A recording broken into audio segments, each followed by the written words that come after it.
What's up? I'm Eileen. We are Easy Allies. This is the Easy Allies podcast. You switched cameras on me there. I'm joined by Michael P. Huber. Damiani hates Lost. Michael Damiani is also here.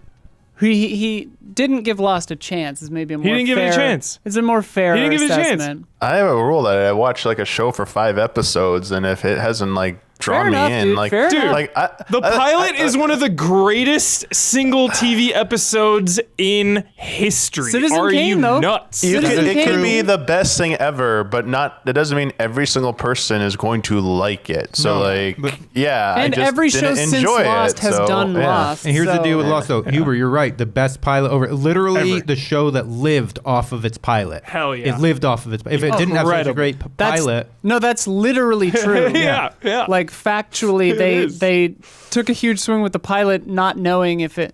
Watch Billiam's Lost videos; they're incredible. They're very long, but they're good. They're shorter than a rewatch. Shout out to Billiam. Billiam. Is Billiam psyched that it's on Netflix now?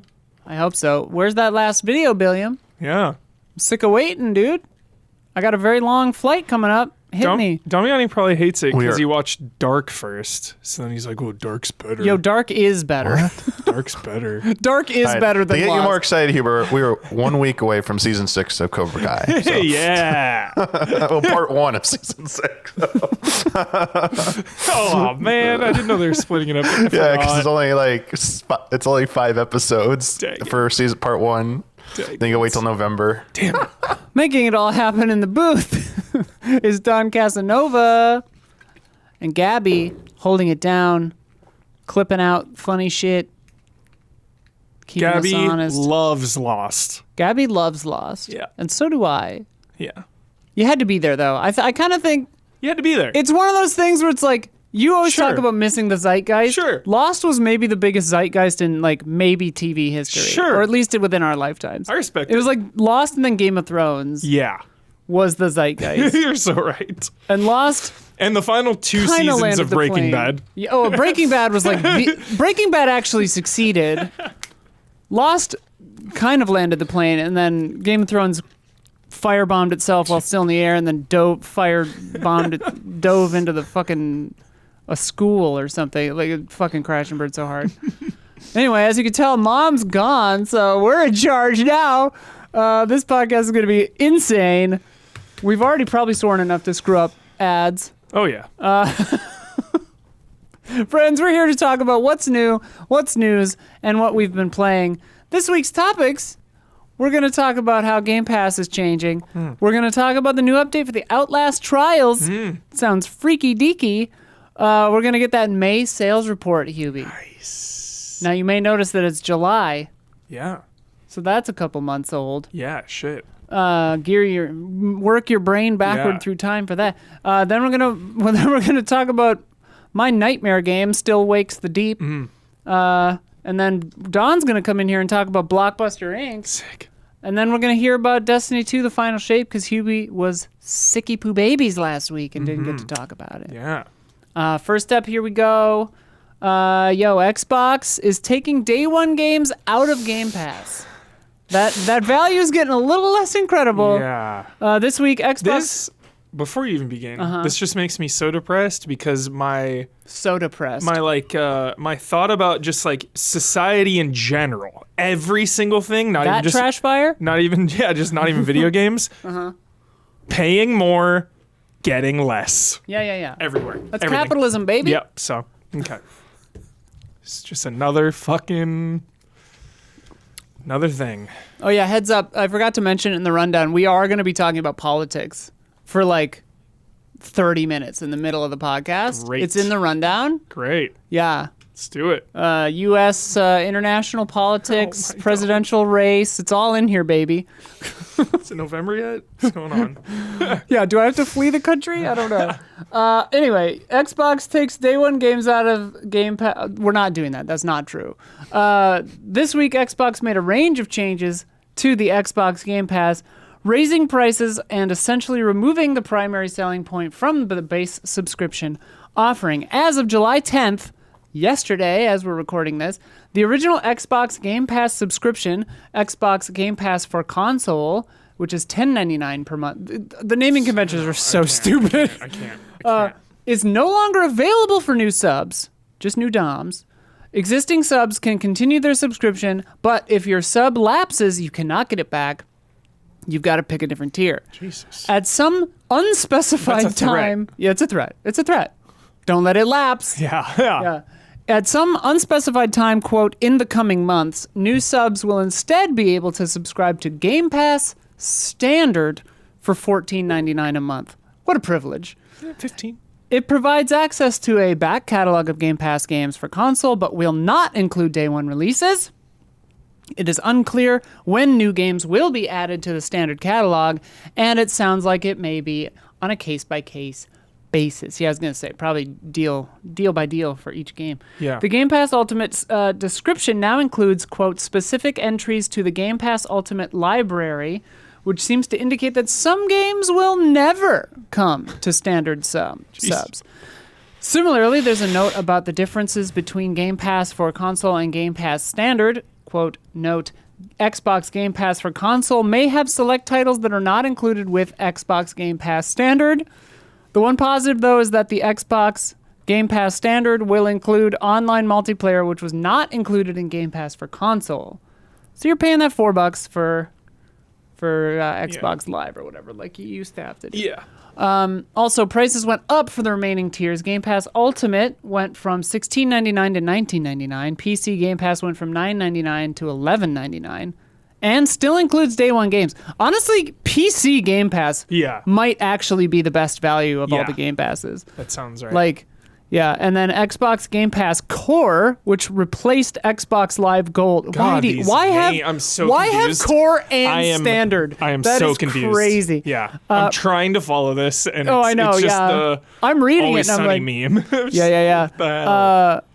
Yeah, Xbox. God. Pepe Sylvia. And then Mac is like, there is no Xbox Game Pass for console. It's all anybody's talking about. Anyway, Xbox Game Pass Core, nay Xbox Live Gold, remains at $9.99 per month, but the yearly price was raised from $59.99 to $74.99. So that $15 a year. Yeah. Okay. I just look at percentages. Yeah. You know, people always try to be like, "Oh, it's only $5 more." I look at percentages. That's like a Right. 20% jump or Yeah. something like that. Yeah. But it's weird that the monthly stayed the same, but the annual. So, like, buying it annually used to be a huge deal. Yeah. Comparatively. Yeah. Like, it's still a little cheaper, but, like, you save, Before like, what is the, that, $25 or something? Yeah. Before the console wars begin in the comments, like they always do anytime Xbox or PlayStation is mentioned, I feel like. Yeah. Personally, I'm a 3DS fangirl. Same, yeah. Yeah. I think every other console is just bad. Just let it be known that we talked mad shit on the PS Plus price hike, which is even worse than this. PlayStation worse. Plus is hot garbage. Yeah. Pretty much across the and board. there's like 35% or something. It was like that It's massive hike. So yeah. And the service didn't have anything to begin with. Yeah, so insane. Yeah, no. I'll say this one is a little different because of the hype and of the pressure on Game Pass. It's been all of Xbox's entire selling point for so long. You know, this entire console generation, it feels like they've been just hyping up Game Pass, incredible value, games day one.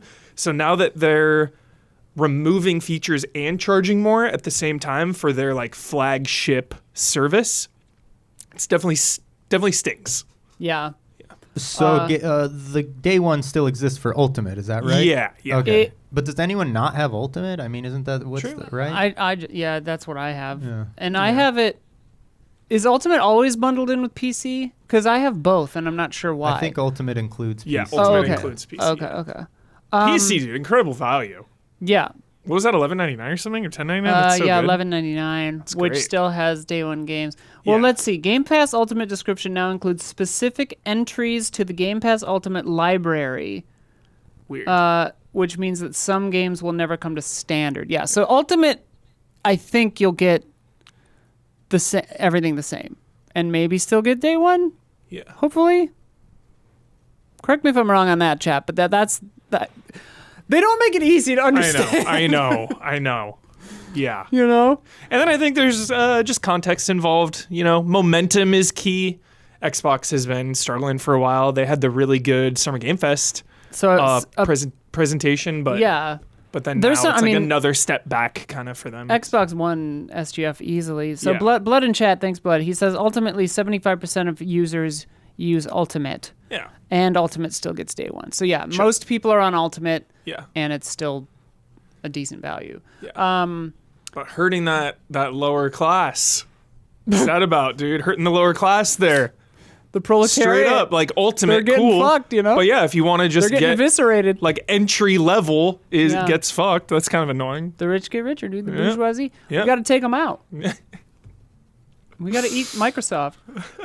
Finally, as of September 18th, 2024, this year, Microsoft is lowering the maximum extension limit of Game Pass to 13 months. So basically, you'll no longer be able to pre-purchase a bunch of years of service with gift cards. This is another threat. At the current rate and lock it in. Exactly. You can only basically do it for like once. That is, like another year, I guess. That's slimy. Yeah. I feel like that's slimy because then it just gives them more control. It makes sure that you have to be so on top of your subscription to like keep locking in the price, right? Because if you fall off, you're going to charge more. Which so I that's guess just is like overflow, you know? People are just going to like fall out of the tub and that's their entire design. So that feels like some malicious shit. I mean, I guess that's how annual subscription models kind of work anyway. It's like you get the annual subscription rate at the time you got it, which means you locked in your rate for that year, and then you're subject to change if it, when it renews. Yeah. Whatever. It's just a bummer. It's just all a big bummer, dude. Pay more, get less. IGN also noted that Ultimate was only $14.99 just a year ago, so now you'll get significantly less for the same price. Yeah. On the significantly is the word. Significantly. Jeez. For standard, I mean, because that's the new standard. Yeah. God. Blood also added this in, which I thought was interesting. Shout out to Blood for doing the rundown again. Love Bloodworth. that. Daniel Bloodworth. Honestly, I love hosting the podcast when Blood does the rundown because then I just waltz in here, Read the prompts. I'm just reading the prompter, baby. In terms of effective impact of Game Pass so far, Matt Piscatella of Circana noted that, quote, the data suggests to me that a game is as likely to get an increase in sales from inclusion in a subscription service through exposure and virality as it is to see cannibalization. Just depends on how well the individual game was received. Take that for what it's worth. If a game doesn't sell well when it's part of a subservice, it's likely because it probably wouldn't have sold well regardless. Because people are asking if being in Game Pass is like good or bad for your game. Oh, this is you could have an entire college thesis on this entire subject because I see both sides. I see the one side where it's like, Game Pass has incredibly devalued a game. Like, it makes games expendable, disposable.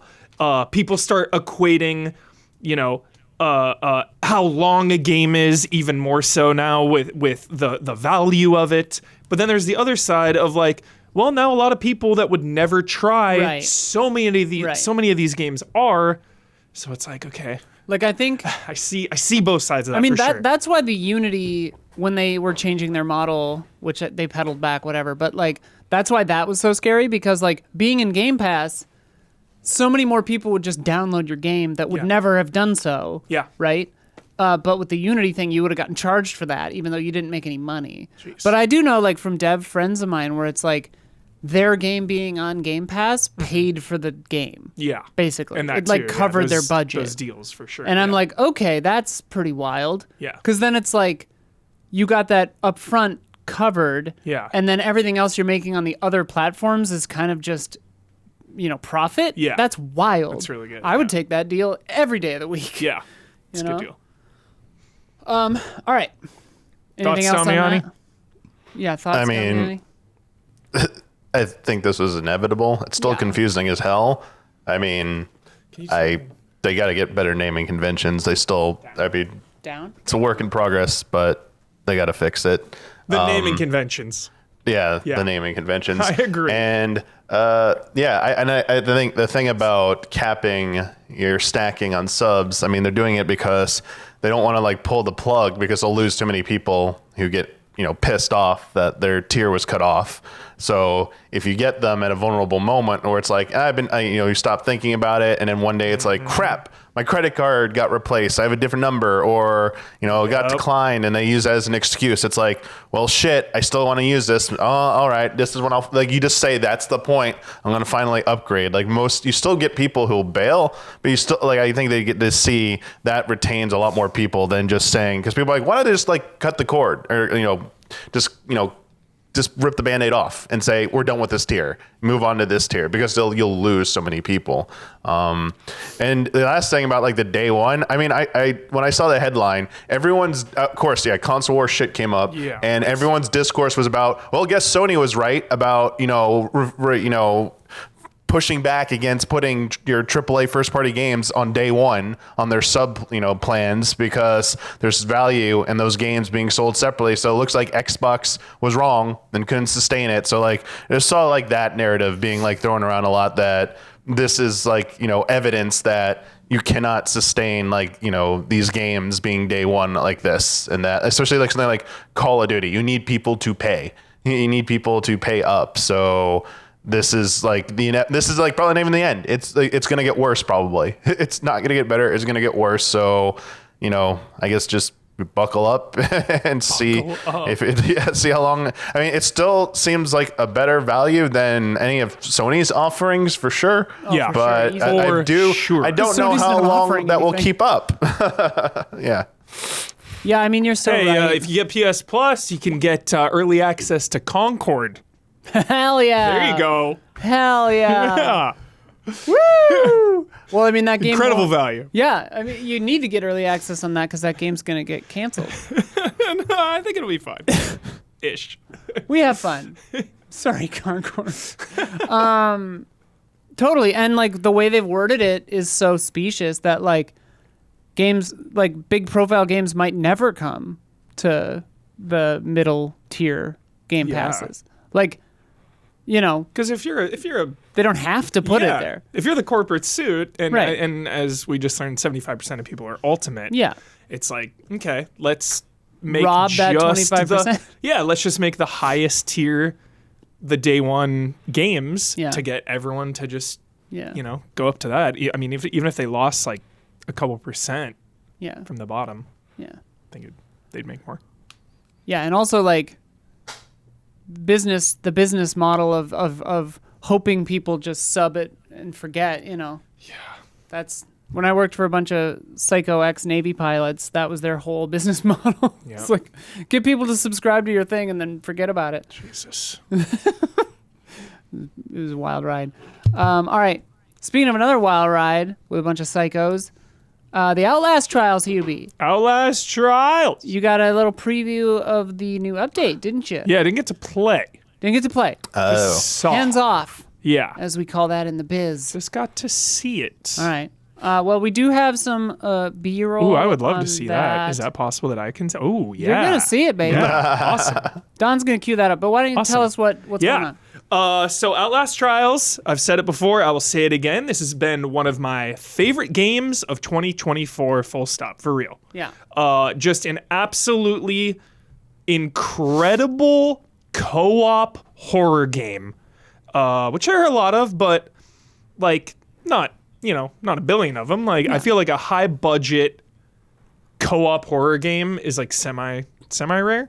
And it's like PvE, it's not like Dead by Daylight style where you're going up against, some other player. It's just, you're just working together and trying to get out of these. Basically, they're like escape rooms almost, kind of.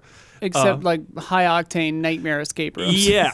It's the most intense game. It's so intense. I love it so much. And one last shout out to the community. This community is incredible. Nice. They're so friendly. I have legit voice chatted with complete strangers, and almost every single time everyone is so nice, so friendly, so chill. It's great. It's been so great. I like speaking more of horror film, but like I have found that horror fans are, in my experience, usually the nicest people. Yeah, so Guillermo del Toro is the poster boy of that theory. I feel like exactly. So this one is about my favorite shit. Some mafia guy. Yeah. Is like the new villain. I have his whole like thing written down. If you don't remember, throw it down. Okay. First of all, he looks like a Dick Tracy villain. That's the vibe. That. Yeah. Does he have like a big weird head? He looks so weird. Yeah. It'll probably show him here real soon. Yeah. It's a freak. Do you want me to read? Yeah, read it. Okay. Read it. A new villain, the mother's milk loving mobster Franco Barbie, Barbi. Franco is driven by craven entitlement, greed, and psychosexual violence. Jesus. Fueled by his impotence and insecurities. Oh my God. A freakish Outlast. big baby obsessed with his pacifier, which is capitalized and in quotes. So like, what the fuck does that mean? I'm unsettled. Franco comes armed with a sawed-off shotgun that will strike reagents from a distance. So this that's the main gameplay hook now, is that he has a gun. Yeah. So it completely changes how you progress through the levels because it's more about like line of sight. The other ones, they would just charge at you, and he can take you out from a distance, which really mixes things up. Does he yell crazy mobster shit? Does he go think like, so. Nah, see here. He looks weird. I hope it shows him in this because he looks like a Dick Tracy character. It's nuts. This is showing right now. We can get into this. This is the new map, the Docks, which is Franco's drug manufacturing domain. And we'll talk about the roguelite mode in a minute. But yeah, so Franco Barbie. They also said they underestimated really how much people would like the mini games. Do you remember the arm wrestling? Yeah. So much fun every time. They're adding new mini games this time around. Some like weird like color matching thing. They didn't really like talk about that too much, so I can't. It looks like one player sees the word, but it's a different color, so you have to tell the other player like the color. Either the color of the word or what the word is, and then they have to hit the right thing or you get shocked or something. That's what it looked like. Yeah, so fun. Just the mini games. Are they not going to show Franco Barbie? Franco Barbie, dude. There's a trailer Mysterious. too. If they don't have it Mysterious in here, Franco Barbie. Another huge thing, which is really exciting because it will be used on every stage so far, is one of the new gears. It's like a barricade. You can barricade doors. What's crazy is they were like, yo, you gotta be so on point with this because it'll trap you too. Because you can barricade your friends. Yeah. Oh, there was Barbie. Okay, here he is. Dick Tracy. He's queuing it up here, chat. Some Dick Tracy character, right? Hang on, they can't see him yet. It's such a freak show. Yeah, that seems like you could totally like screw over your whole team. But absolutely. Can you break through it later or take it off, or is it like one and done? It recharges. I think to get through it was like numerous hits. It's like too many. Yeah. Here's Barbie. So he's like a weird. He's suckling there. Yeah. He's a real freakazoid. Yeah, he's like a cross between like the Joker and that big head guy. Blockhead. Dick Tracy. Blockhead. Yeah. For sure. God, do you remember Dick Tracy? I love Dick Tracy. I love that movie. Yeah, I'm just really excited that Outlast keeps on chugging. Like, this game is so cool, and it's so great that they're supporting it, and this update is just injecting so much fresh content, new life into the game. And I hope it keeps chugging because it has a dedicated following. Again, the community of this game is so good, and we love it. We love Outlast Trials here. Hell yeah. Apparently there's a new roguelite game mode pitting survivor, or whatever they're called, reagents or whatever, against a never-ending series of randomized trials with variators until they succumb. What? Variators? Must be variations. Until they succumb to a permadeath and begin anew. And then, the barricade. Yep. And this is coming out soon, July 16th. Nice. Yeah. Coming right up. Yeah. We'll be streaming it, chat. Don't you worry. Hell yeah. We'll get in there. I assume, too, that, the narrative of this game is, like, in the background, but it's still there, and they definitely care about it. I'm assuming, we're going to keep getting closer and closer to... slowly kind of unraveling. Yeah. That's cool. Yeah. Project Lupara. Lupara, dude. Yeah. And I hope there's more. Like, this is exactly the kind of update you want in Outlast Trials. New gears, Hell yeah. new villain, new maps. Perfect. Hell yeah. Damiani, have you jumped at you played this at all with us? I have not touched these. This is like not my wheelhouse I was at gonna all. say, this like does this not super seem hyper like gory and violent. Yikes. Yeah. Yeah, very, very disturbing. Very intense. Yeah. I would describe it as unsettling. Very. For sure. Yeah. Yeah. What's cool though is, it's on the surface it is really depraved, and like sometimes you could be like, oh, that's like over the top or childish or whatever. But underneath it all, the reason I respect it so much is because like the story is pretty cool. Sure. It's all about like government mind control, Hell yeah. MK Ultra shit. Hell yeah. So, I mean, every trial ends with, or starts with them just blasting you with like LSD gas. Psychedelic, yeah. It's just like, okay, here we go. Weaponized hallucinogens. You know how it is. All right, Hubie, Yes. kind of continuing this freak train going, Dude. stepping into my submechanophobia hell. Tell us about Still Wakes the Deep. I was watching my wife I Sophia love it. watch a stream of this. Dude, I love this game. It seems so. It's made by the Chinese room, whom I love. Yes. Straight up walking simulator. There is a trophy called Walking Simulator if you sprint for less than 10 minutes. Oh my god, Okay, nice. Yeah. that is so funny. Because you can run and talk and stuff, but Okay, this game, I need a fucking movie or a show right now because it excels at story, narrative. That is what this game is. Isla, oh my god, if anyone likes The Thing it's very, or Alien, yeah. you absolutely need to play this game. It's like 5 hours long. You're never gonna get stuck, maybe for like a second. Yeah. The game guides you. The freakos are very The Thing. Oh my god. When they move around, they like shoot out tentacles and shit to move. It's so I sick. cannot look at that. So there's like a big Scottish vibe. All the characters are like, Okay. I love. Like this game just drops you in.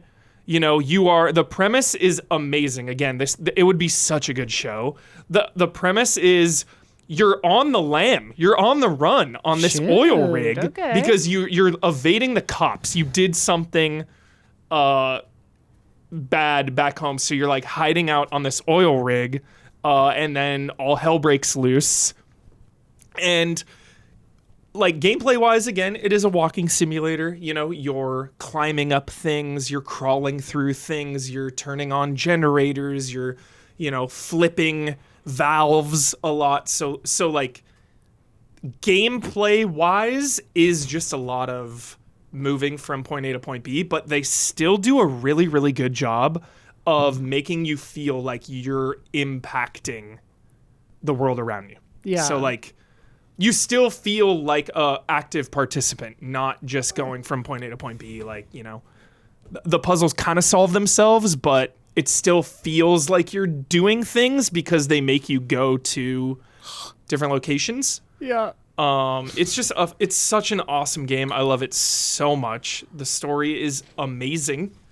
And it's just all about atmosphere. Like the characters just exist. I feel like that's your favorite kind of shit. I love that. The characters very just exist. alien. It's like, yo, Lou, what's going on? Oh, Right, we got another pipe malfunction. It's like classic Alien. It's freaking classic Alien in the Just thing. regular people Regular people. trying to do their damn job. Yes. And then there's a monster. Yes. Like that. I love that vibe. Like Yeah. anytime that like the best horror stuff is regular people in a situation beyond their control who do the smart shit and it still like gets worse. Yeah. Like that's how you do scary. Absolutely. It was so funny to me. That like, happens in the game. Yeah. For sure. This game is so interesting to me because like I don't find the monster scary at all. Like the it's not too the thing scary. No, but like because I'm afraid of man-made structures in water. Yeah, that's just the fear. Just a shot outdoors of the oil rig. I'm like, oh, You're out. like, You're I'm out like, a oh lot my too. God, Like, yeah, I'm you're like literally- shimmying on I'm walls. I'm like sweating because of the trailer. Yeah. And it was just because of the oil rig, not because of the horror Yeah. elements at all. And then Gabby would probably freak out too because a lot of this You're being game you're chased being constantly. chased by like some freak hiding in a little air vent. But yeah, I And is there really like it's no nonsense, just gets right into it. It doesn't bombard you with lore and bullshit. Yeah. It's just like, yo, here's a badass premise. This guy's on the run. Yeah. He left his wife and his kid back home. Oh shoot. And all hell's breaking loose and he's got to escape and try to like save who he can and get the hell out. What's the level of interaction? Because you've called it a walking simulator a couple times, but you can run and crouch and You can climb. run, you can crouch, and climb, jump when it's scripted, right? You can like throw distractions, which Okay. is like you do it once in a while. It's not a huge mechanic, but it is there. Do you pick up like journals and stuff, or That is what I love. There are no collectibles, Oh. and I think that is a genius move, actually. better for pace probably? Yes, because it just makes everything more immediate and right in your face. There's no BS. There's no optional menus. You're not going through things. It's like, yo, you're just here. Premise, get out. I think there is something to be said because so much horror in gaming is like after the fact, like you're finding out the story through these things that like have happened. Yeah. There is something to be said for a game where it's happening. Yeah. Yeah. Like you are in it and it is happening to you. Yeah. You are the before. Yeah. And like I feel like that's less common, especially in survival horror, but Yeah. It's really smart. I mean, and then on the flip side too, you see a little bit of its age kind of, these walking simulators. It just came out. No, but like the environments are pretty tight. Yeah. You'll go to some doors and it'll have to load the next area. Yeah. So like some of those limitations are there a little bit. The whole oil rig isn't like one big open thing. It's like, okay, it's like sectioned. Sophia this morning was showing me a game called I'm not exactly sure how to say it because it looks like you should say it Revile, but it's spelled differently. Maybe German, but it's like Reveil, I think, or IEL, but it's the same letters as Revile or Reveil, but like I don't know how you're supposed to actually say it. Reveil.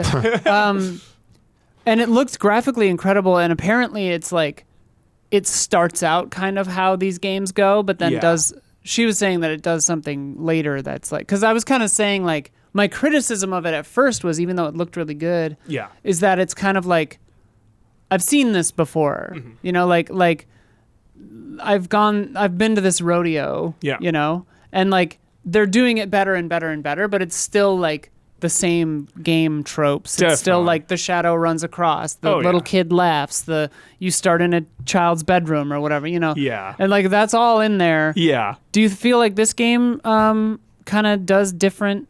Like does it go outside the box at all, or is it just kind of an homage to the thing on an oil rig and that's awesome anyway? Yeah, I feel like it's just I feel like it's refined. Okay. It's Which is not a criticism. Yeah, there's not a lot of downtime. Like it's really well paced. Okay.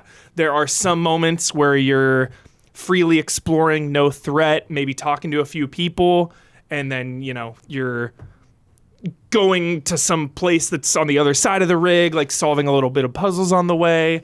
Then there'll be some enemy encounters. So like it really knows its pace and knows what it is. It's made confidently by professionals of this type of game. Yeah. And it really shows. I mean, Chinese Room is like obviously Dear Esther and Everybody's Gone to the Rapture are right up my alley. I listen Machine to those for Pigs is soundtracks solid as well. constantly. Machine for Pigs, it's the only Amnesia game I didn't finish. Yeah. It's the worst one, but I still really like it. Yeah. Yeah.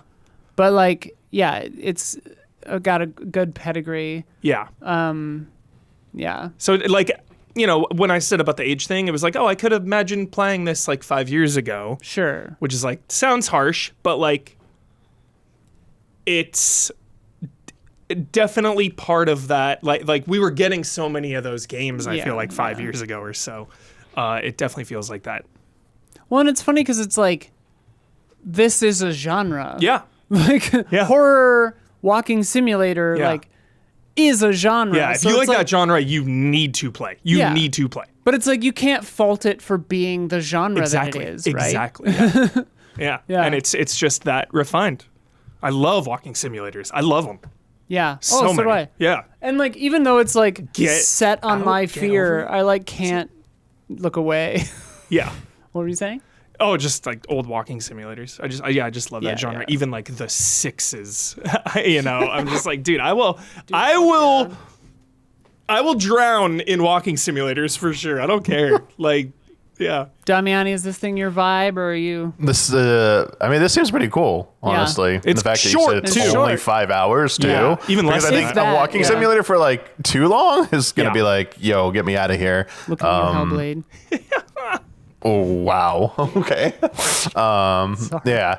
But yeah, this seems cool, and like the comparisons you made. But like the very first thing you said though is you want like a show, a movie about this. Yeah. So do you mean like literally adapted, or you want them to keep expanding upon what's like presented in I the would love story? an Like, adaptation because just a straight it is the thing in Alien, and like I say that for example because like very beginning of the game you're talking to your characters and it like again this game is paced so well, it's short so it moves, but I Yeah. was imagining it in a show structure and it's like okay, the first episode would be like really getting to know just a couple of these side characters a little more because like you don't really get to know who they are exactly in this. It does move quick. Like, they kind of have like a little bit of archetypes or whatever. It's like, okay, this guy's like the angry one. This guy's the friendly one. Like, but I imagine just a show version of it would like really flesh out a couple of them. And Maybe or a movie, because like to me a it's movie like, actually would be perfect. to me yeah. the brevity is actually part of the strength. Because Exactly. like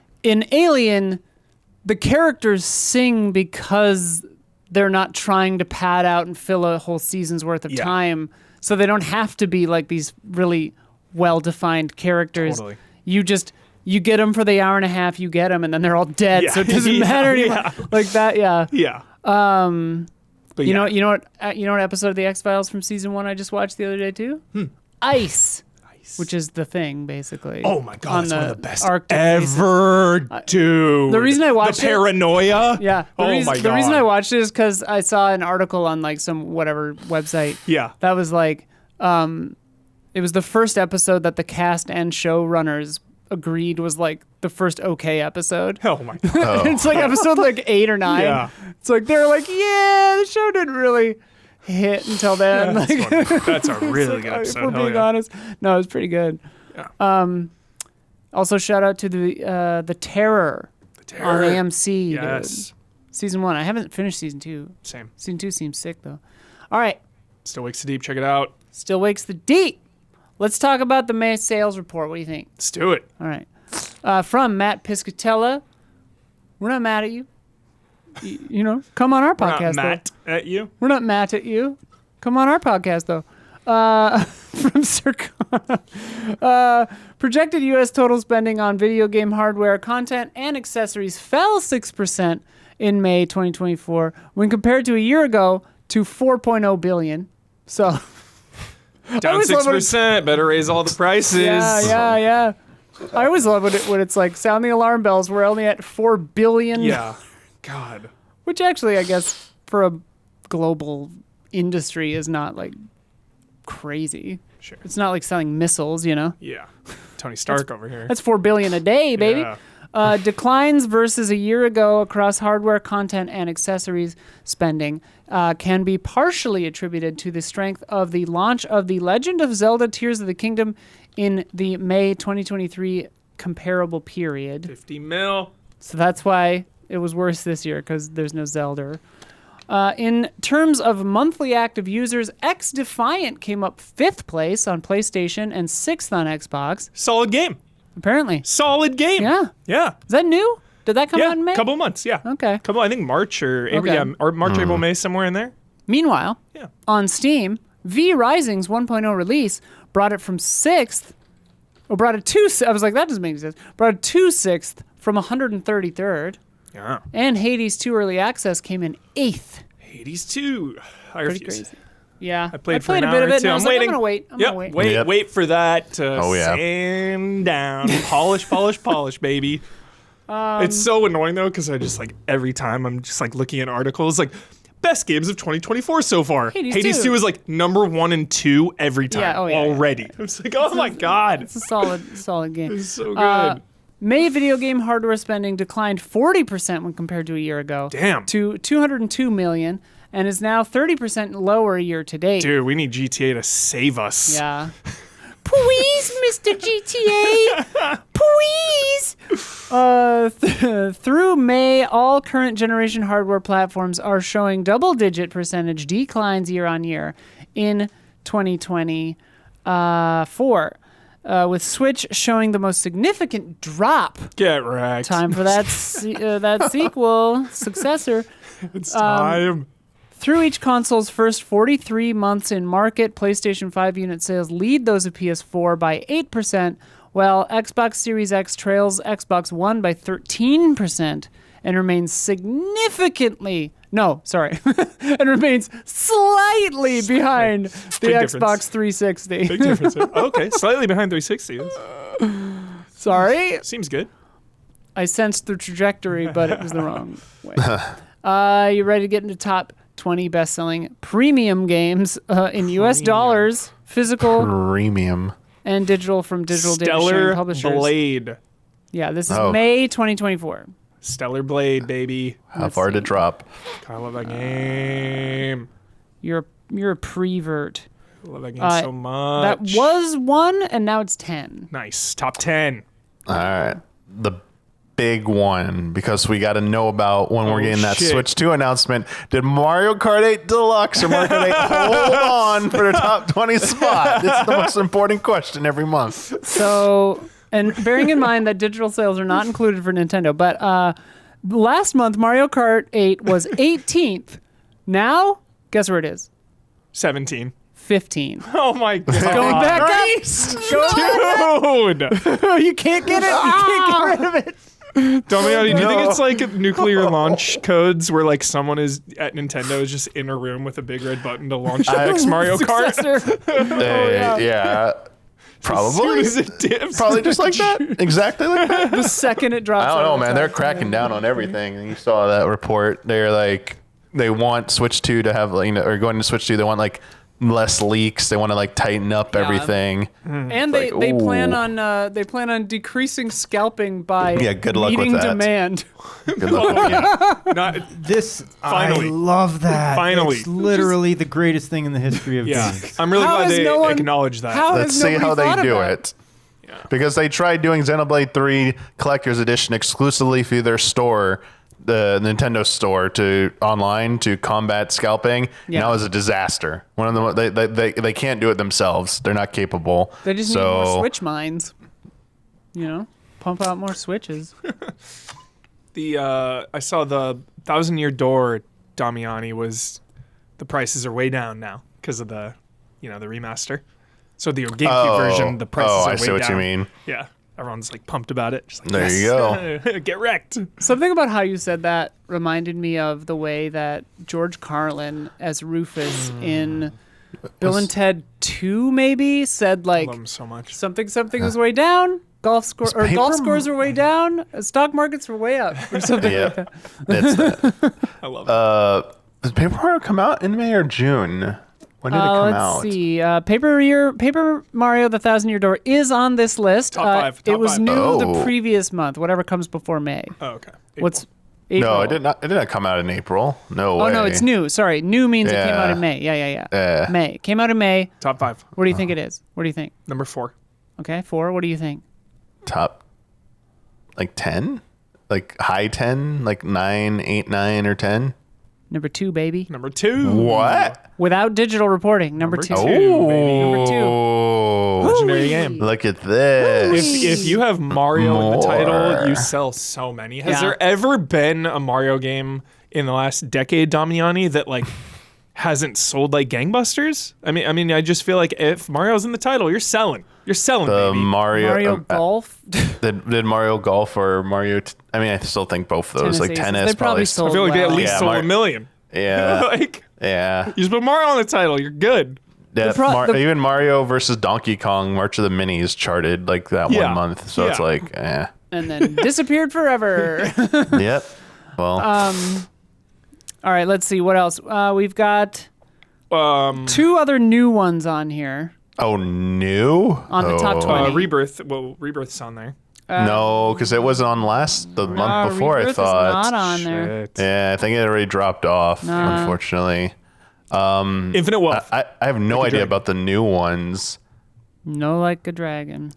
I'm not sure about the new ones. Was there a new sports game or something? Like May, though? I will say they're in the top. They're above 10. The other 2 new ones. There are 3 new ones total. One of them, deep nerd shit that I did a preview video on. Homeworld 3. Yep, Nice. that was 14. Okay. I follow your content. That hit 14. You follow my content? Yeah, I follow Thank your you. content. Oh, Yeah. wow, thanks. Big preview like that? Hell yeah. Hell yeah. What do you do? else? Do you have videos that I should? Are you on YouTube? What's your handle? Yeah, just Twitch, YouTube. Okay, I'll check it out. Easy Allies, right? Yep. Oh, okay, thanks. The other one is sports. Yeah, it's a Bloodworth. MLB. No, Oh, racing game. it's a Bloodworth. It's the Bloodworthiest of Bloodworths. Forza. No, there's F1. not. The crew. F1. Oh, F1. Oh, F1. 124. Hey, trailer for that, too. For that movie, right? There's an F1 movie. F1's huge right now. It's so trendy. The one with Brad Pitt? Yeah. Yeah. Guy makes good movies. Don't know. It's shot like they Look shot at Brad Top Gun Pitt's Maverick. filmography. It's like kind of underrated. Guy picks bangers. It's nuts. Andy does like his production company, like pretty chill. Like they help out like people. They give people chances who might not get to. I don't know. It's cool. All right. I give up. Number So- 1 is a crazy one. Yeah, it's because there's got to be Call of Duty on the list somewhere. Call of Duty is 3rd. Yeah. And where's Helldivers? Because that's like Helldivers is this year's Elden Ring. It's going to be like always in like the top. It seems It's like 4th. Yeah. It was. Okay. It was 2nd the month before, and now it's 4th. This is from speaking May? of- This is May. Okay. So this is maybe during 'Cause I've all been that hearing- Sony shit. Yeah, I've been So hearing this Helldivers goes- has been like this goes- dropping off lately. I just said player Elden base. Ring. Is Elden Ring on there, or It's is that June? Oh God! And June's going to be massive. Yeah, it's gonna be probably like up top after that. Don't never underestimate the power of a zeitgeist. Yeah. Minecraft's always on here, right? So where's Minecraft? 7th. It was 13th, and now it's 7th. It went up. That is Sea It of went up. Thieves. Sea of Jeez. Thieves is on Sea there of Thieves still. on there. Nice. 6th. Oh yeah. Good. What other ones are on there? Because Mario Kart's all the way down there. I feel like in Paper Mario there can't be like any other Nintendo first party stuff on there, unfortunately. Yeah, not seeing any. Were there any like TV shows that came out or movies? We got games that boosted something. I don't Borderlands think is so. coming out Well, soon. I will say this: the number 1 had a huge jump from lower Why? in the list because it came out on Steam.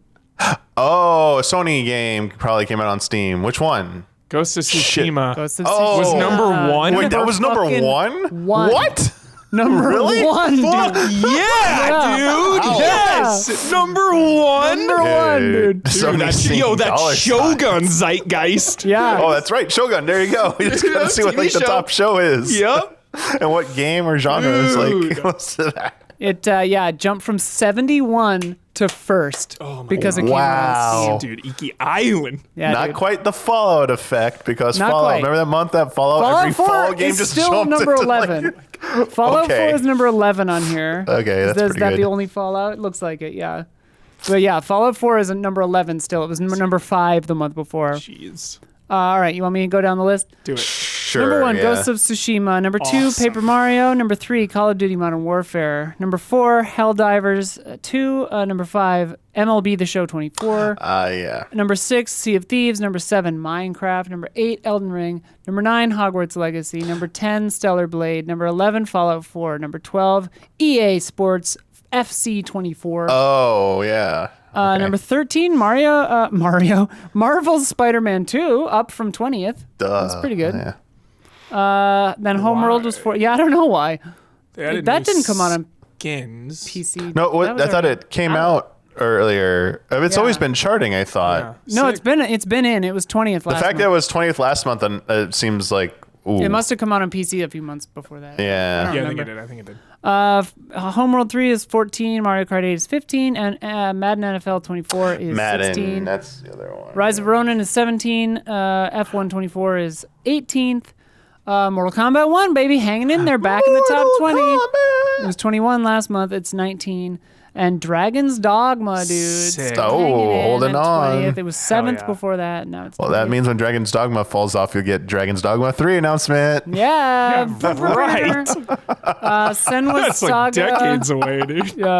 Hellblade 2 ranked 37th overall for May in the U.S. full game dollar sales, physical and digital for sharing pubs, while ranking 21st on Xbox.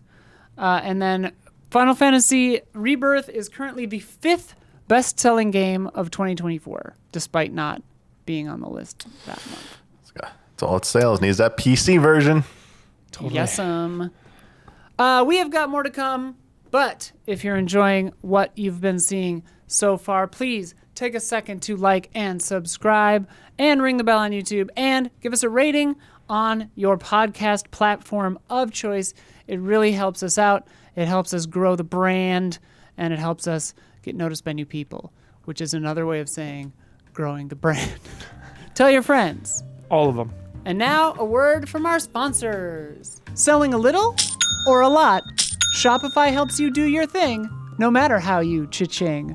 Shopify is the global commerce platform that helps you sell at every stage of your business. From the launch your online shop stage to the first real-life store stage, all the way to the did we just hit 1 million orders stage, Shopify is there to help you grow. Whether you're selling scented soap or offering outdoor outfits, Shopify helps you sell everywhere.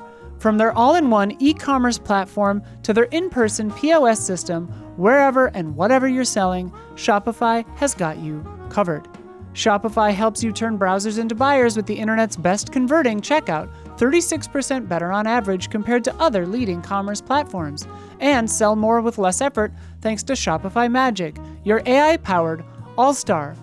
I really like that Shopify is there to help you no matter what size you are, no matter what scale you're at, no matter what you're selling. They can help you out in person, online, international, local. They can help you. Check them out. Shopify powers 10% of all e-commerce in the United States, and Shopify is the global force behind Allbirds, Rothy's, and Brooklinen, and millions of other entrepreneurs of every size across 175 countries.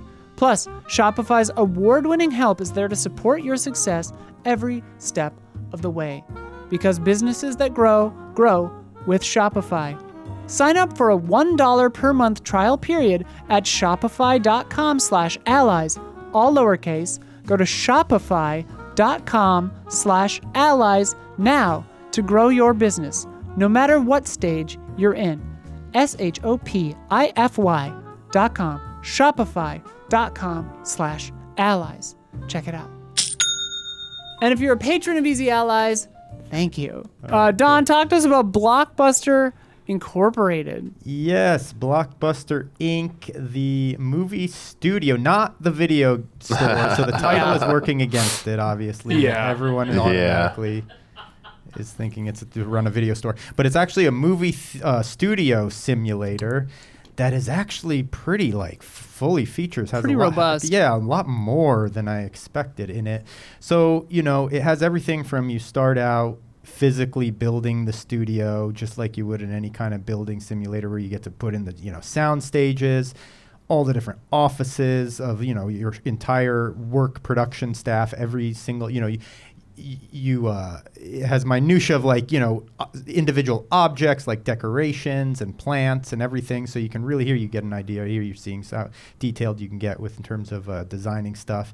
And then you hire the staff and you start producing films, and it's got a whole basically unlock tree of genres, equipment, production facilities, all kinds of stuff as you advance through the decades. And so then you're unlocking technology. So you start in the silent era, then you go into sound, and then you're getting more advanced technology, fog machines, 3D, all the things we love to use for producing movies, and it's really fun.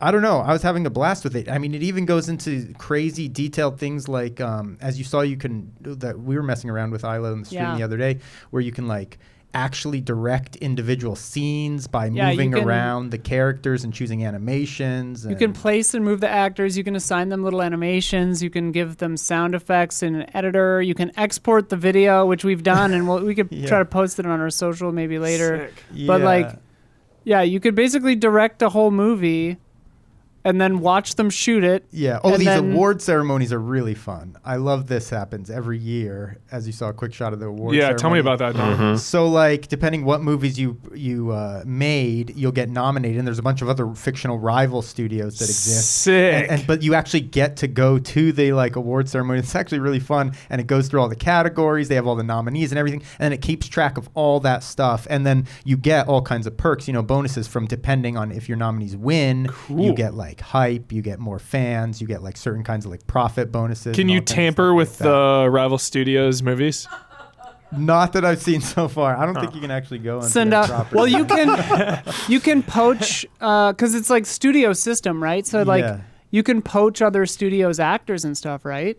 By like making them better offers. Right, yeah, and you've got to renegotiate your crews like contracts and everything to keep them happy. There's like a bunch of different factors, sim style, that like keep your workers happy. Everything from like food quality to like pay to like the neighborhood they live in. Yeah, you set their work schedule, as you can see, and you can like zoom out to a city view, and there's like different parts of towns. It's pretty elaborate. Yeah, so you can rent them apartments. Yeah. Anyway, I was having quite a bit of fun with it, and after we were streaming, I played quite a bit more this week of it too to get a little deeper into it. And overall, I'd say it's quite a bit of fun. I'm having a blast with it. I mean, honestly, more fun than I expected to, because maybe this kind of sim, usually I'm not into like Sims stuff. I like sim building and sim management. That's patently false. What are you talking about? Sims, I mean Sims like People Sims. Oh, where you're doing like Don doesn't like people. I don't like anything with people. Yeah. I just want like dinosaurs and cities and pipes. Ideally, just sewer systems would be ideal. That would be great. Just the sewage management. Do they have that yet? Sewage King 2025. But I was enjoying this a lot, actually. It was super fun, and I was actually into all the, you get to make up the titles of the movies, all this stuff. Shout it's out really Angels fun. with Shitty Faces. Angels with Shitty Faces, a classic. Have you gotten a movie that scored over 55% yet? Yeah, so I started rapidly doing better. Did you start lighting the scenes? Yes, Is that the secret? Adding microphones and lighting, you would not believe. People, apparently, the audience is really gravitating They love towards to see movies. To be able to see out. and hear the performances. Yeah. HBO found that out with season 2 of Hot D. They started lighting the sets, and it just looks way better.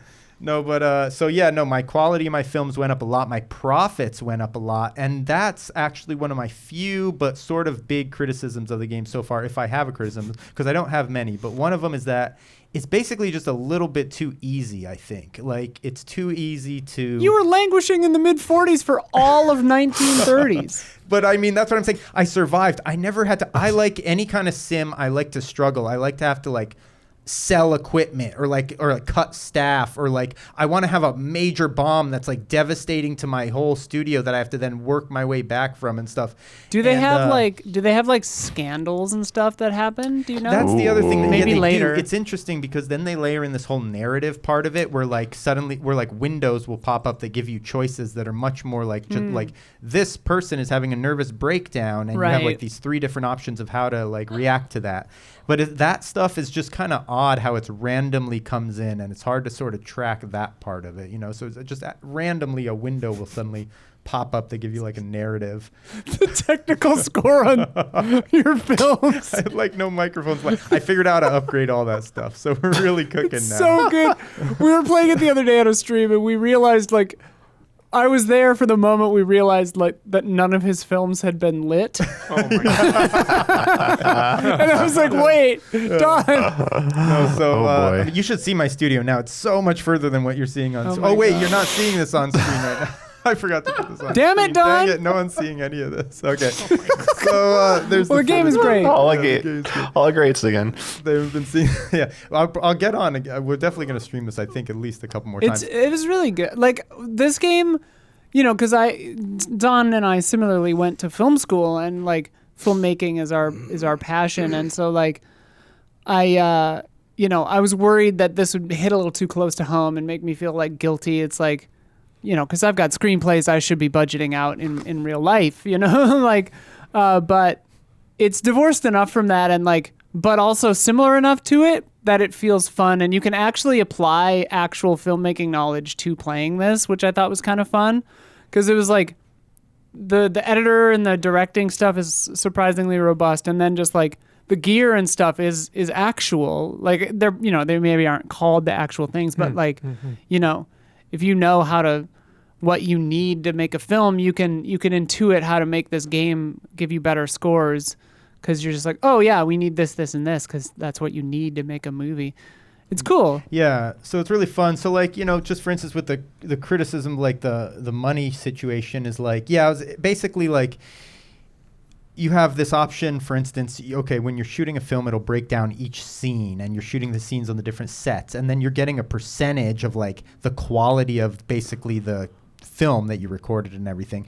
And so then you have the option to like do reshoots to get a better score on each individual things. The Marvel. And that does Marvel. cost more money, which is great. So like, for instance, though, Huber, I had this awesome like James Cameron moment yesterday when I was playing where like I had a film in production for 17 months. I had like 3 major reshoots. I almost reshot the entire film. Well, first it went into production and I had to cancel the film multiple times. Then I started it and like reshot it several times.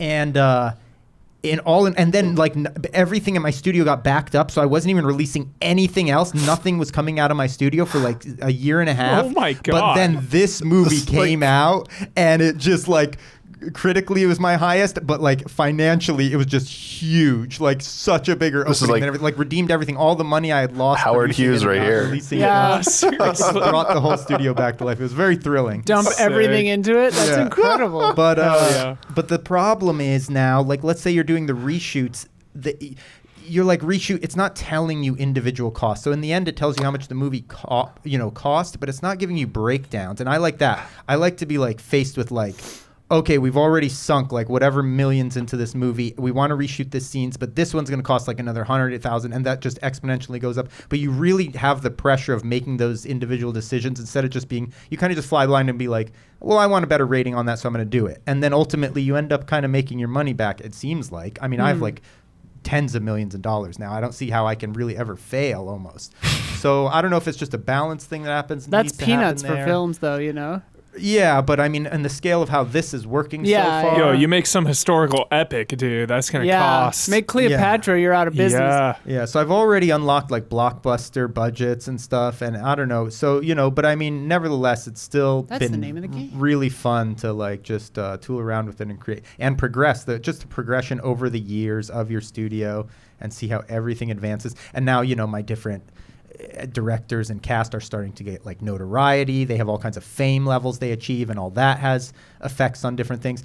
So I mean, it has a lot of just crossover with everything. So as a sim, it's quite fun. We should make like a real life Hollywood mod for this, where like your star has like a cocaine problem and you have to like pay hush money to like. Yeah, I would love that. You have to like hire goons Well, to that's go the and thing. like. It does have Ray like the Donovan narrative season. parts of it. That's kind of the kind of stuff it does. It'll just have some random thing where like, yeah, you're like one of my actors showed up like drunk and to set and all this stuff. Never and they're mind. getting We in don't a have to fight add it. with the other. Oh. But it's just odd because that mechanic is just something you basically make a decision and then it either rewards or penalizes you for what your decision was, and then it just another random narrative element will kind of pop up later on the line. That's So, life, yeah, I guess You just make choices and then something happens. yeah, it adds a little bit to it, I suppose. I mean, it's nice that they have it in there. Similarly, like, it's nice they have the directing and even the video editing software. It's like this mini version of Premiere you get to use to Yeah. edit. But, like, that aspect Yeah, you can of it lay is out sound effects. sort and, of the like, most put 'em on a gimmicky. Like, timeline. it's cute and it's neat, but doing it beyond more than a couple of times, it's not that entertaining, sort of that aspect of it, I definitely was like, while we were directing the film, I was like, this is really fun. For, like, once or twice. Yeah, and I was like, unless I could see it if you do like the one big film a year model, and you Yes. really sink a lot of heart and time into it and make it perfect. Because I bet you the scores go way up if you actually direct every scene, maybe. But like, They kind of do, which I noticed. I was kind of experimenting with that yesterday, where I was like, I was directing some scenes and then not, and it's just, it seems like it affects it, but not so much. Which I'm glad, because if it forced you to do that, that would actually be annoying, because it adds so much time, and sometimes you just want to like be cranking out schlock. Yeah. So I don't know. It's nice that it's there, kind of deal, especially when it lets you export the movies. It makes just like, that's fun to screw around with if you want to kind of change the pace of things too. It took me back to my my Spider-Man movie maker days, because like that's like I came up in middle school making constant those are movies so fun. Yeah. in Spider-Man movie maker. X-Men movie maker. So Yeah. good. Yeah, so I would so say good. so far I was like having more fun than I expected with it though. And It's really good. I still am really even like very few complaints honestly about it, and I'm very curious to see, like, obviously I want to get to be making 3D movies and all of that. So I'm going to see how the progression goes, like the way, you know. Did you unlock the fog machine? Yeah, but I haven't gotten to 3D cameras yet. So that's my only goal. Yeah. Almost there. Almost there. Yeah. So we're getting there. I really hope that they have like blue people you can just put in a movie. So hold on. Yeah, so that was the big issue though, I got to say though. Now and then this hopefully is just something that needs to be patched, but I did come across major bugs which actually did create a big problem. Oh, no. Where like essentially I had like a staff of like 6 or 7 different writers. For some reason, the writing aspect of it got bugged, where like none of my movies would. It's a strike. No, that's what I thought. I was like, There's is a writer's something strike. going on? Because it wasn't giving me any information of like something's wrong with your writers. Everything was fine, but the writing phase of it was just like frozen. Like it wouldn't advance past the writing. And so I hired a new writer. I built like new writing facilities. I was trying all this stuff to figure out what the bug was. And it would just randomly, like once in a while it would work, but it was definitely some bug happening. And that was a big problem, because at one point I was like, okay, maybe it is that, Huber. I was like, maybe it's just not telling me, but maybe they are just like whatever, becoming passive. They had a Did you hire So I George fired R. like Martin? all the writers, my entire staff of writers. Then I hired new writers and built them brand new offices. So I was like, nothing could be, try to, just reboot that aspect of it, and it was still doing it. So I don't know if like my game is just screwed now or not. I hope it isn't, but that was the only thing that was like a little bit of a bummer for sure. But that was the only thing I came across, really. Wild. Yeah. Yeah, I really like it. Oh my God, they have NC-17. I didn't realize that. I unlocked NCs. I did unlock, and then you can do horror, and you can do all kinds of different genres under that. So it's Wait, cool. can you make an NC-17 studio? Like just making adult films? I don't know. Certainly if it has they don't like have that, adult, right? Yeah, just to fool around, though, I was doing animations with the little people to try to make it. It's very nice. I'll To try to make them what, Don? Yeah, simulate certain acts. It brought me back. It brought me back to my Mario Paint days. Yeah. We've all been there. We've all been there. Literally all we would do in Mario Paint. Taking the When I was two a little kid. alpha layers. Yeah, and, you're just like making yeah. Mario do this, but Yeah, I mean Barbie's. Yeah. People have been doing it. Yeah. Love that. Anyways. Fun Simulate game. certain I recommend acts. it. I'm having a lot of fun with it, actually. Obviously, Yeah. simulating I think various we'll, acts and we'll whatnot. simulate various. We'll stream more of it, I think, for sure, though. See what happens. As long as you don't simulate certain acts. All right. Yeah. Any other thoughts on that one before we move on? I think that's about it. Okay. Ubisoft, tell us about the final shape, Destiny 2. Final shape, just a final check-in with the final shape. I finished this DLC, the story, and I just really wanted to hype it up one last time because it's the culmination of Destiny. Destiny has always played really well. And best in the biz. Yeah, and because of the new powers in this one, you get you can like combine all of your subclasses. It's cool. just the freedom is just next level now. And then new enemy types as well. It sounds so crazy to think like Destiny 2 hasn't got new enemy types. And, like Finally got there. Yeah, they add a lot of new cool enemies, and just every mission is so high stakes, so epic. Like all killer, no filler in this. I haven't messed around with the end game too much because, like, even though we have an Easy Allies clan and they're awesome, like Top tier, dude. yeah, it's just still. I still feel like I'm playing Destiny alone because I have no like real world friends who are super into it.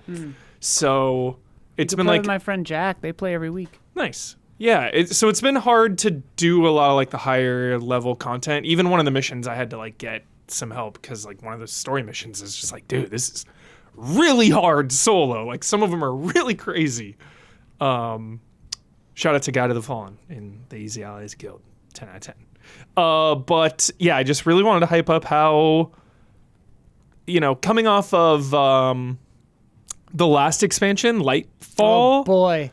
Was not great. Yeah. And then this got delayed and everything. And like the stakes are so high because it is the end of this whole like 10-year saga. Like, and I feel like they got there. They delivered on their promise of like, 10-year narrative and stuff. Just really crazy. Would you say it's your favorite or the best expansion of Destiny? Or It is up there for sure. I mean, Taken King definitely had like such a big impact at the time. It was so transformative. Yeah. For Destiny, and obviously Forsaken, like that narrative is so sick. But I think, it'd definitely be top 3 for sure. And I just think the gameplay is like better than it's ever been. Like I had just a grin on my face like the entire time playing this. It's just so freaking fun. It's so good. I really want to get into the raids and stuff, but again, it's just hard. Like, I know there's so many people out there who will be like, dude, here, we'll do it. But like, there's an intimacy involved with dungeons and raids in Destiny where you really want to play with like your ride or dies, It's tough to go in there with a lot of people that you're unfamiliar with. Yeah. Which has been always one of my favorite parts about Destiny 2 is that there is this high-level content that is some of the best in the biz, but the barrier of entry is steep. And I love that it's steep. Yeah. I love that It's a there hard are game. Yeah, I love that there are raids that I haven't done because it makes them so special.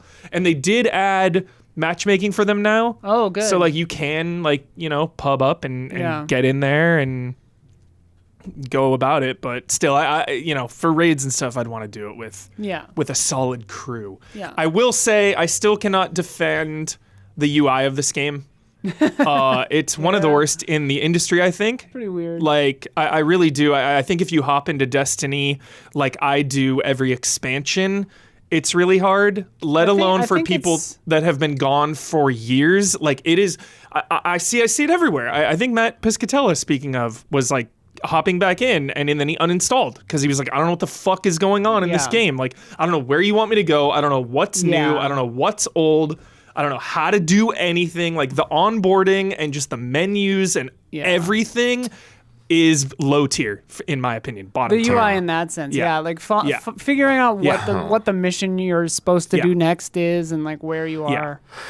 And I know, there's going to be so many people out there who are just like, just play for a while. It'll get better. Like, I've been playing Destiny for, 10 years. 10 years. And every time I hop back in, it's like annoyingly confusing. It doesn't need to be like that. It doesn't need to be so cryptic and confusing and menus and menus and menus. Like I had, even on this expansion, I had to like watch a YouTube video to get to one of the main like progression track menus. The one where it's like, they added this thing where it's like if you do a bunch of tasks, you have like a grid and you get rewards and stuff. I was like, where is that again? How do I get there? And it's like 3 menus deep, and I'm just like, what?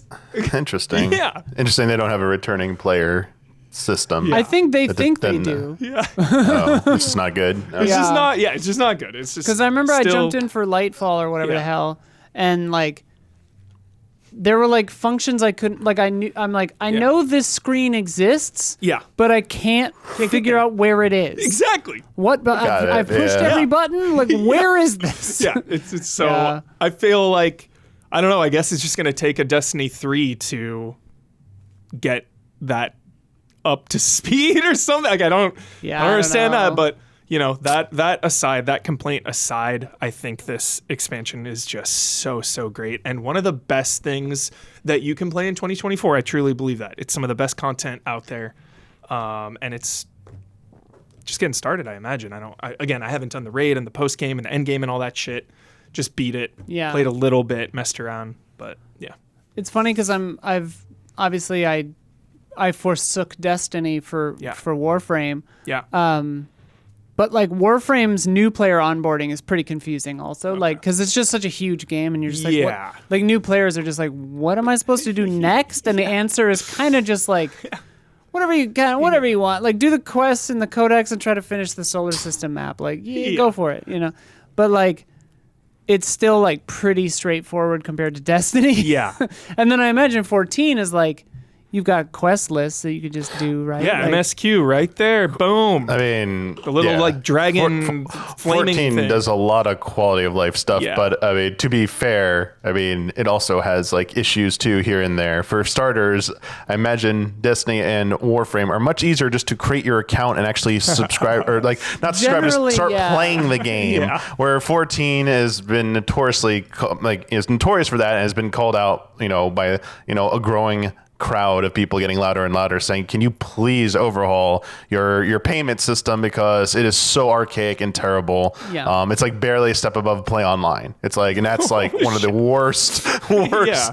I mean, it's definitely better than playing online, but like, it's just shocking that in game you have to like be brought out. It's like when so many games, like when I like how easy it is in Fortnite just to like buy stuff like that, Yeah. how they got it down. And like what I have seen in Destiny as well, it's like it is so much easier in those games. They just bring you to the stuff. You don't need to go to a dumb website and like go out of game and like and need a PC or your phone. It's like, no, you could just do it from these menus and stuff. And like same thing with like, with Blizzard stuff. Like they've been doing it right for a long Hopped time. into Diablo 4 and it was like, okay, Yeah. like this is Yeah. a little overwhelming, but like very clean UI. Like I know what to do and where to go. I know what's new. And you certainly know how to spend money easily. Oh yeah, or not. Yeah, one of the because it's one of the Diablo things 4. Who's spending money in Diablo 4? Right, yeah.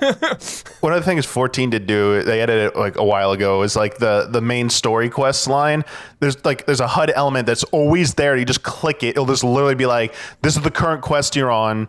Here's the this. map position of where to go. If you just like don't know where it is, like on the menu, like how do I access like my quest or anything? It's like, here's a button that will tell you the most the most current thing to go do.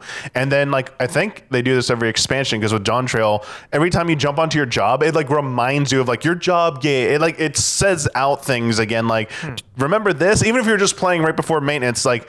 We know a lot of people are coming back who haven't touched this game probably in 2 years. Right. This is your job gauge. Remember it? Here's like, your job basics. And like they have like a whole novice system that you can opt into for. They detect you haven't played in so long. Would you like to opt that's into smart. this program where we can get you back on your feet? Like it's a whole novice network where veterans will just ask a question and a veteran will like type back in theory. Now, doesn't always work out that way, but for the most part it should, where it's like you ask a simple question, you get a simple response, and it's like, cool, I know how to do this.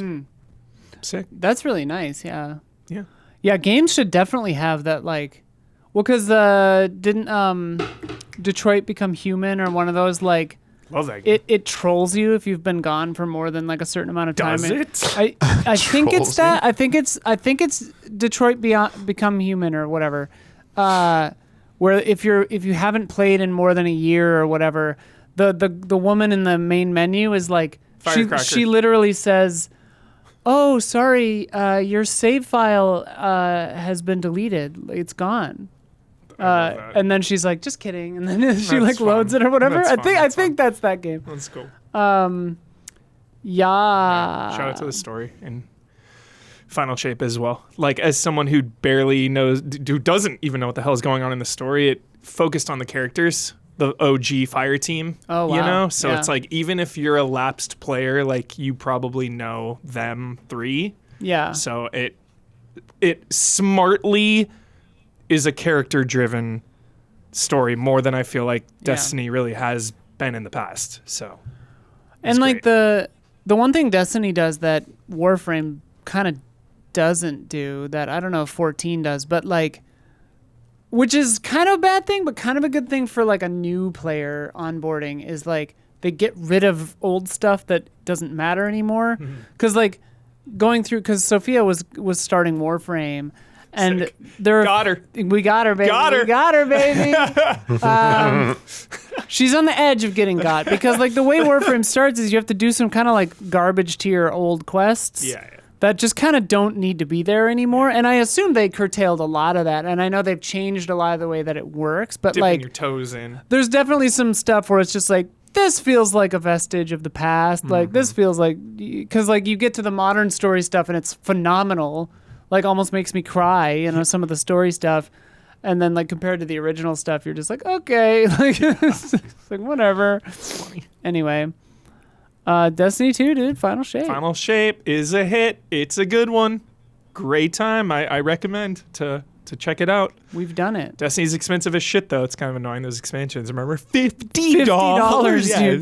Is this one $50? I think so, yeah. Ha, There's a shiza, lot of man. content in there. So much stuff. So Warframe's free. yeah. Just saying. It was actually longer than I thought. It was like more than 10 hours it took me. I was like, shit. I was like, oh, I'll just burn through this in a couple nights. And Yeah. it's like, no, these missions are like chunky, big. Damn, long, yeah. chunksters. So, yeah. Love that. So shout out. All right. Also this week, kind of a bummer. Kotaku Australia is being shut down as its parent company, the Pedestrian Group, is restructuring and laying off about 40 staff. They shut down multiple licensed publications, including local versions of Vice and Gizmodo. For those unfamiliar, these were separate publications that often wrote on topics specific to Australia. Kotaku Australia was the second highest read brand within the group, and it just got closed. This week in Embracer news, an interesting twist. Don't. Piranha Bytes, BYTES, makers of Gothic and Risen, was reportedly closed at the end of June after Embracer failed to find a buyer. But two of Piranha Bytes' leaders have opened a new independent company called Pithead Studio, which will continue to focus on role-playing games. So, That are not titled Deus Ex. yeah, kind of just went their own way on that, I guess. Fucking Embracer. Dude, Embracer, like, makes me mad. I will be driving and, like, a Mankind Divided song will pop up on my Spotify, and then I'll just think about my dark side. Give in to your rage. Like, Embrace the dark freaking side. Embracer, dude. Yeah. God. Press X to embrace the dark side. Jeez. Grace Given, a gorgeous and extravagant book detailing the lore and mythology of Elden Ring, is now available for pre-order with a base price of $277 So what? and much pricier special editions. Note, it's not officially endorsed by Bandai Namco, but it is okay. pretty. Weird. Blood wrote that. Okay. Yeah, I mean, if blood says that, Yeah. I believe I mean, it. he gave me a picture of it. I believe it, yeah, Blood. it's cute. It looks like a Lord of the Rings thing. seems expensive. Oh, yeah. Jeez. Honestly, like, am I crazy? It's really weird that I have like 300 hours or 200 hours, whatever, in Elden Ring, and I feel like I never actually cared about Elden Ring. Is that weird? No, because this sounds like a humble brag or a flex. It's because we've been there for so long. Yeah. It's seriously because we've been there so long. You mean for Shadow of the Erd Tree? For Or just the whole... Souls, the genre. Like Oh. the surprises and the tricks and the novelties, they just don't hit as hard. They It's just don't hit as hard. It's funny because everything that's a surprise or a trick Yeah. or a novelty is actually, I know what they're referencing. You're self-referencing this part of Demon Souls. Yeah. It's just like, I see what you're doing. Erd Tree to me is like a celebration of all Erd Tree games. is like playing the hits for sure. Yeah. It's like Sekiro hey, remember vibes this in part? there, Yeah. yeah. It's like, hey, remember this when I we didn't tell did you I this? beat it. I finally beat it. Oh yeah? I am since I'm where I was before it even came out publicly. I'm at the final boss and one of the dragons. Final boss. I've gotten him to like fractions of health, and then I was just like, I'm not. It's one of the hardest things I've ever played. Yeah, and I was just like, I don't care. You got to close it though. You got to finish it off. You're right there. I don't care. Ouch. Damn. I honestly don't care. Oh. Wow. Scathing. Yeah. I mean, like, cared. I was I am not 'cause it's- stopping here. Not because it's not good, but I just don't care. And it's like, I actually think, I could do it. Like Yeah. I actually have gotten gotta him. do it. Oh, I've gotten him down pretty far. Like, and when I see people say like 7 hours of attempts or whatever, and I was like, I've fought him like 6 times, and it wasn't that bad. Like, he's hard as shit. Took me like 50 plus. Oh, I'm sure. Yeah. Like, and I'm sure it would take me a It's million more hard. tries. Yeah. But I was just like, I was just not having fun. I was just like, okay. I never really cared about the bosses though. But He's a good boss. he's pretty wild. I feel like that boss specifically is like, okay, what do players do? What do players do to Let's beat punish bosses? all of that, Let's yeah. punish all of it. Yeah, all yeah. We're gonna punish everything that everyone uses to get through this shit. Just like you can't fucking even roll. Basically, it's so hard because of the reach, the sweep. Yeah. Oh yeah. So intense. Yeah.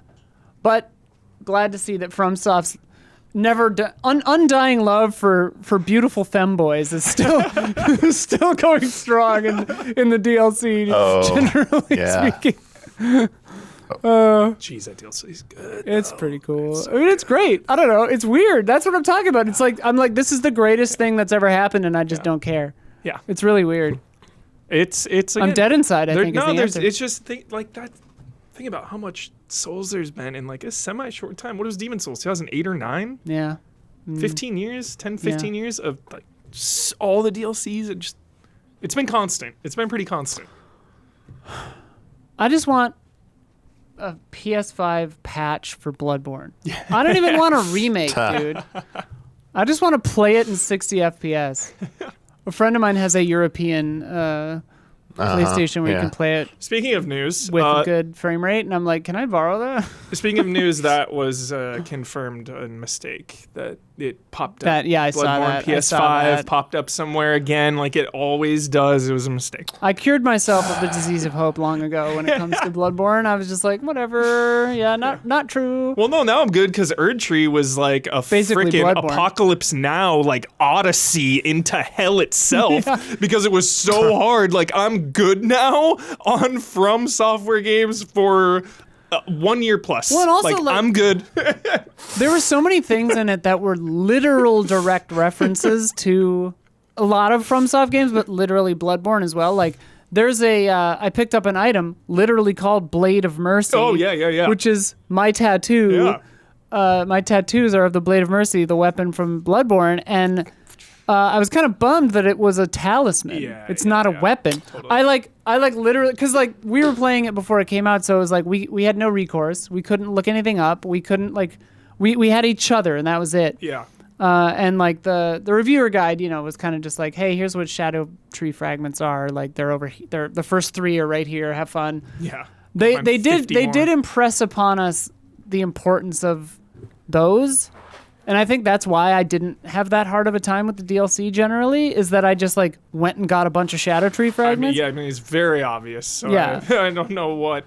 Yeah, that's a whole nother conversation. That's a whole other conversation. But anyway, it was literally called Blade of Mercy, and I was like, "Can you do that?" I was like, "That's straight up just from Bloodborne." Yeah. You bastards.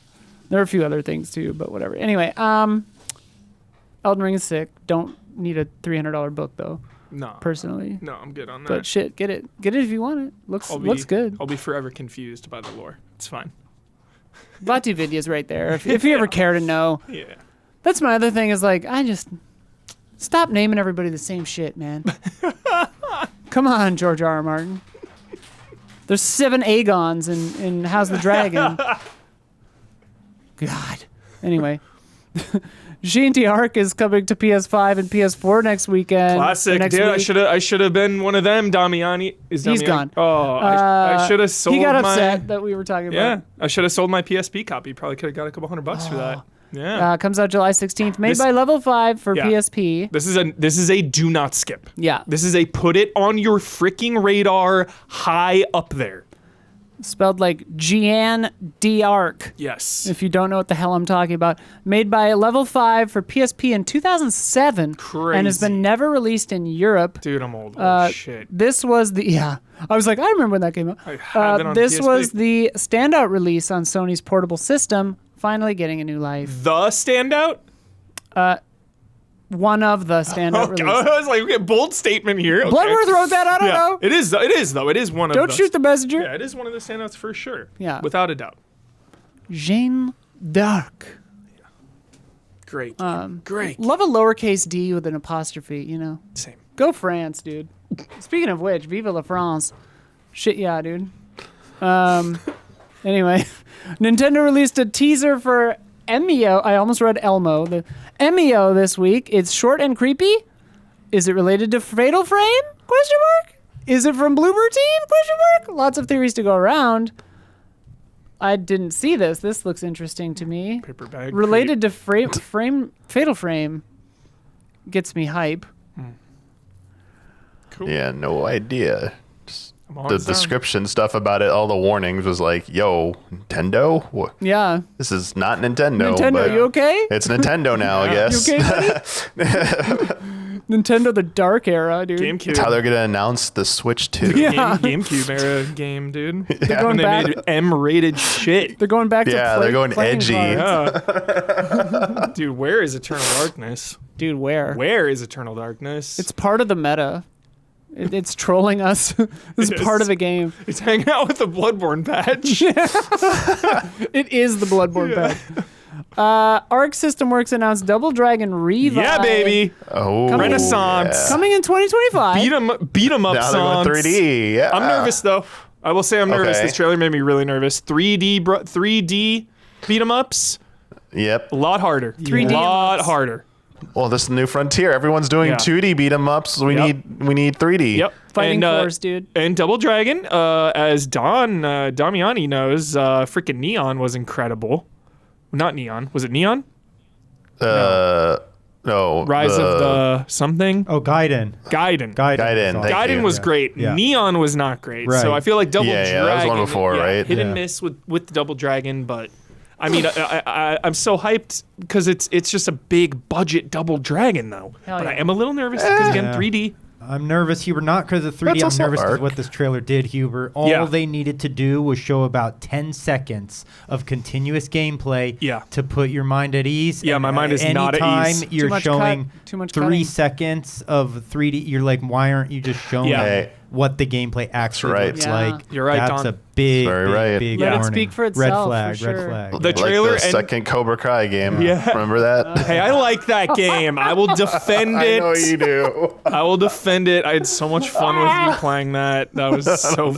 We got to play the second one, dude. Number 2 came out. No, I'm talking about 2. I'm talking about 2. Remember we looked at it. We're like, Oh, no. yeah. Yeah, One yeah. was fine. One was like fine. it went a little long, Yeah. but like the sequel. I was like, remember. oh dear, what are they doing? Oh, dear. Double Dragon. Yeah, though. so Double Dragon Revive is coming in 2025 to PC, PlayStation, and Xbox. My brain can't read PS and think PlayStation. Throughout Double Dragon Revive's updated stages, players will find themselves adapting their combat skills and picking up scattered weapons in the midst of battle, creating new opportunities to gain the upper hand. Cool. That's a boilerplate. Yeah, it'll be. Yeah, I just want to see obviously the mechanics. I want to see the progression because Gaiden had incredible long-term progression where you could really get invested in your runs. So we'll see. We'll see how it shakes out. Very excited though. I mean, Turtles, Double Yeah. Dragon, Streets of Rage, like It's the Fighting Force Brawlaissance, dude. remastered. Like Yeah. we are I know. cooking. We are We're cooking. going. Oh yeah, I forgot Heck Fighting yeah. Force Remastered is Yeah. a thing. I love. We been- should try to play it and see if it how far off the demo disc we played. I was. think the trailer of the remaster was like chugging a little bit. Oh, yeah. really? Yeah, just a little bit. Because wasn't there something Yeah. wrong with ours where like the music would kept stopping or like there was some Something, weird yeah. It thing was with our botched. disc that was like, just straight botched. Yeah. Meanwhile, 16-bit platformer Arrow the Acrobat is getting a re-release on modern consoles coming August 2nd. Oh, it's the Bat character, right? That Yeah, sounds right. Yes. Yeah, Yeah. I remember that. Sorry, Donnie, you gonna say something? No, I was just going to say, I think that was like a Jaguar title or something. Sick. Dude. Jaguar. Get Jones on the phone. Yeah. Remember Jones? Yeah. He used to work here. Jaguar lover. It's pretty sick. Some good news from Still works here. Kaoken. He does actually. Still He works does here. our VOs too. Yeah. Some good news from Kaoken Interactive. After painfully failing to get funding earlier this year and having to let go much of their team, the Kickstarter they launched for Deliver Us Home has been fully funded. This will allow them to complete the trilogy following up Deliver Us the Moon and Deliver Us Mars, which Nice. ended on a Great. cliffhanger. Great. Yeah. That is the feel-good story of the day. Excellent. I love when Planet. things get to Oh. finish. Yeah. Finish on their own terms. Yeah. That's all we asked for. I mean, it's a bummer they had a rocky go of it for the middle part because it's not. Yeah, I mean, a lot of their team did have to get let go. I wonder if they'll be able to hire them back. I doubt it, but. Planet Coaster 2. Yeah, Dawn. It was announced for this fall, following up the 2016 Park Sim with roller coasters and water park attractions. We're curious to have your take on this, Don. Yeah, Dawn.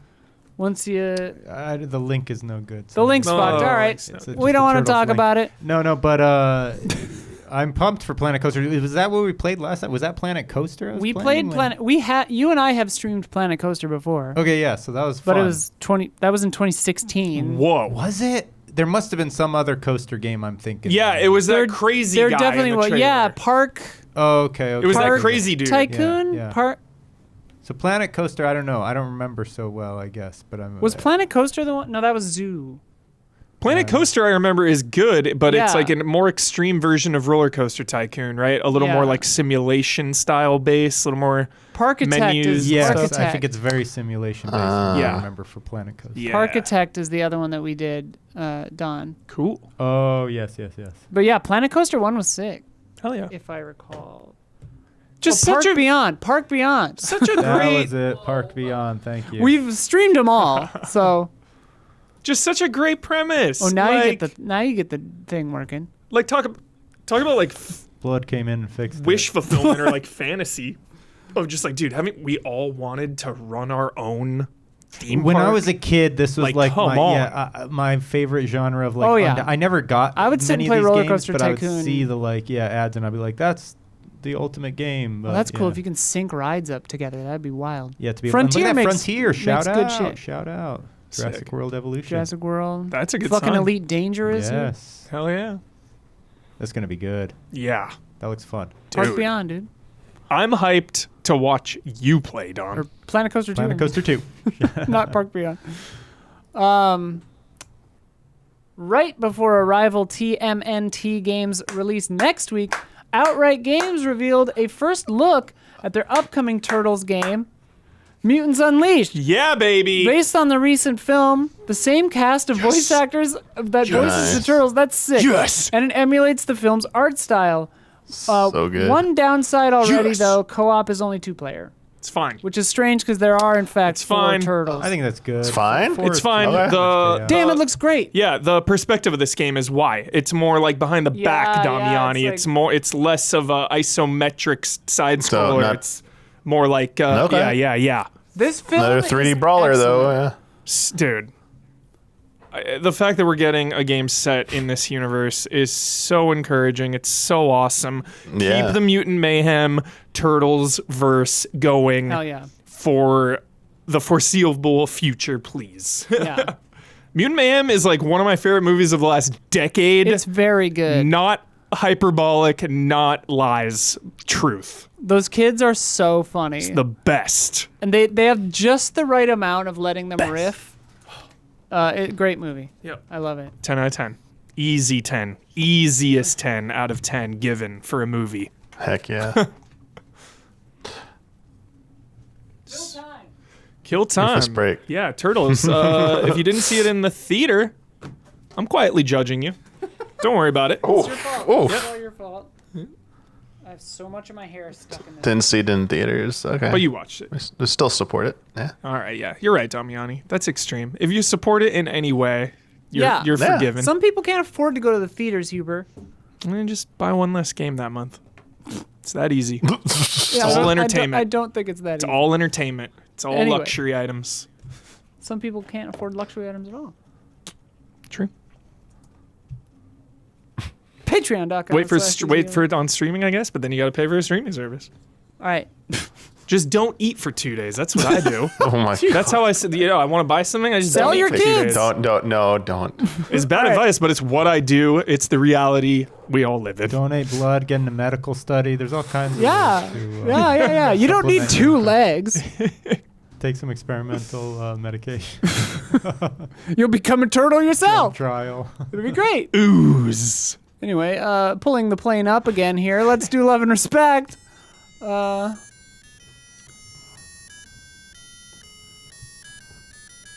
and respect. Respect. Damn, I forgot to conduct you again, W. Close. Sorry. That's pretty good. From Oliver Leland. Hey, allies. I just moments ago finished replaying MGS2 for the first time Nice. in at least a decade. I was like, how do you replay something for the first time in at least a decade? Nice. And I have to admit, it was a surprisingly emotional experience for me. Have you been able to find time recently to revisit old favorites, and how did they hold up? Dude, MGS2 is so good. Yes, I replay games every month of my life. Right now I'm playing Uncharted 2 because I just finished Uncharted 1. I think I said it here last time, or was it on stream or something? I replay Naughty Dog games yearly, but I haven't played Uncharted in a few years, actually. But replaying number 1 was actually the first time, because it's 17 years old now, that game. Damn. Uncharted 1 for the very first time in my life. It's like, oh, it's showing its age. Oh, wow. I was like, oh, I see I'm feeling the age now, just a little bit. It's old enough to go to R-rated films. It's crazy, super old. So now I'm going through 2, and obviously, the jump from 1 to 2 was always one of the best in the biz. Oh, yeah. So just been enjoying that. Love it. I'm trying to think. I mean, the Riven remake just came out. I mean, I get this when people do remakes. But I jump into Symphony of the Night every few years. And there's just so much nostalgia I have for that. Yeah. Oh, and I'm wasting so much time because I had an itch to play Rogue Legacy 2 again. Ooh. And I'm watching my grandpa, so I'm just like, I'll do a quick run. Then like 7 runs later, like 5 hours has passed. Yeah. And I'm just like, I could have been progressing in other shit. What am I doing? Living, baby. Oh, Rogue Legacy 2 is like maybe the most addicting game I think I've ever played in my life. I like that game. Oh, it's so good. I feel like it's been the longest time between playthroughs for me of Super Mario 64. Mm-hmm. I don't think I've gone back to that one in quite a while. Like actually like replay it. I feel like I play it a lot, but I haven't replayed it pretty recently. Because that's the one I usually go to. Yeah. What are the other ones? FTL and but I did play like what was the other one? Oh, I was playing Vampire Survivors when I came back to the studio. I was like, was an FTL. I actually haven't played FTL in a while. Yeah. But Vampire Survivors, but even that one I don't go back to too much anymore. Games that I replay often are like Myst and Seventh Guest and Zork Nemesis and Bloodlines 2, or Bloodlines 1, I mean. Vampire the Masquerade and Bloodlines. Which one are we on? 3 or 2? 2's coming out. Yeah. Yeah. Yeah. One day. What? One day it's coming out. Yeah, someday. Yeah.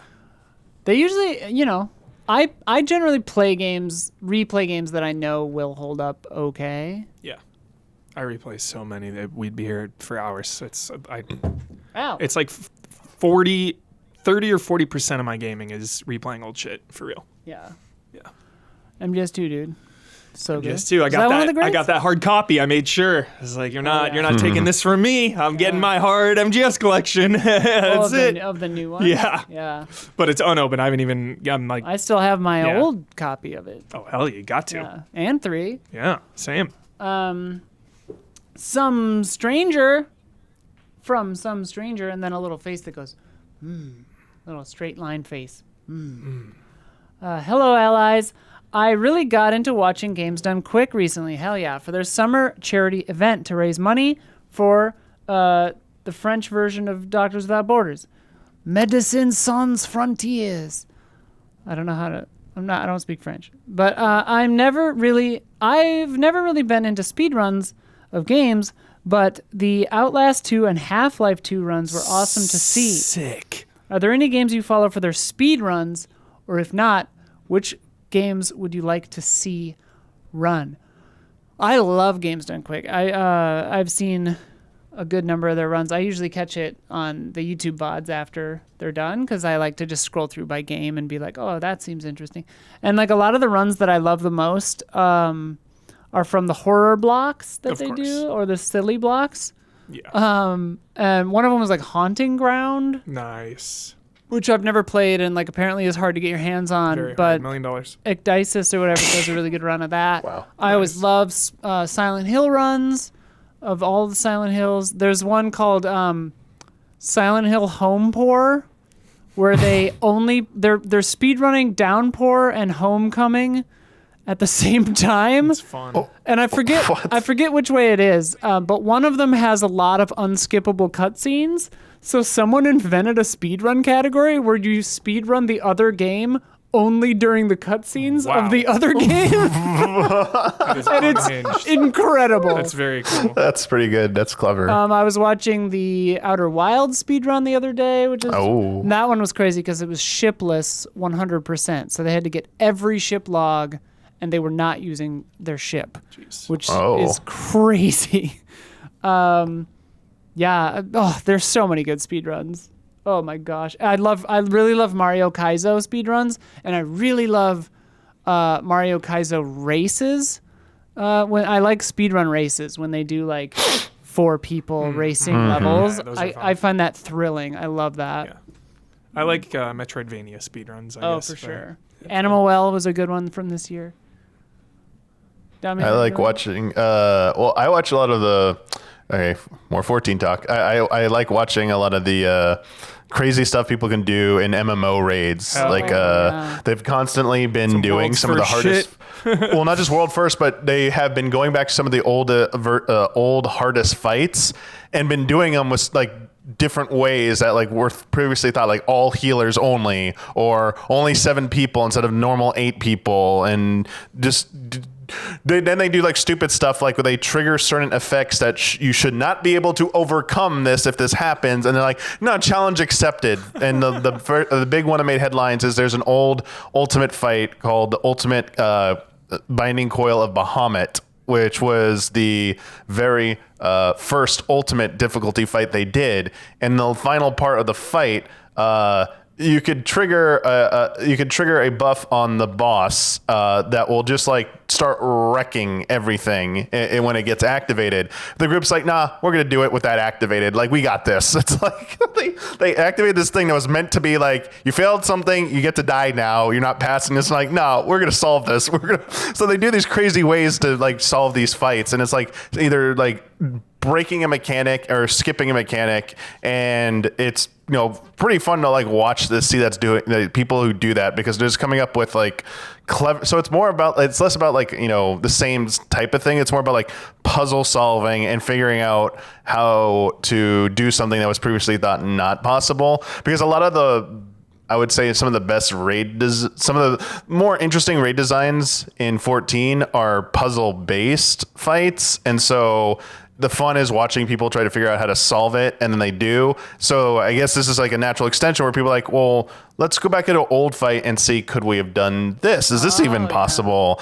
They used to present challenges. Like one of the sites that tracks like your DPS performance and stuff like that, and kill time, stuff like that, would post challenges for each new raid tier about, post proof, because you log your performance in the game, and then you upload the file, and then you usually have to submit video support. So it's like 8 POVs plus a log file that's recording like everything you're doing in game. So it's like you upload that, and then it would serve as proof that you accomplished these feats. And some of them were like ridiculous, like fail this mechanic on purpose, or they would just like make fights that were hard already like way harder. And it's really fun to like see when people do that. I think lately though it's more become like a rallying cry to say like the game, some people think the game came in too easy, so like, hey, look what we can do. But it's like, it's old content that like it's just it's something that like with all like the upgrades to jobs and everything, it's like they just naturally become easier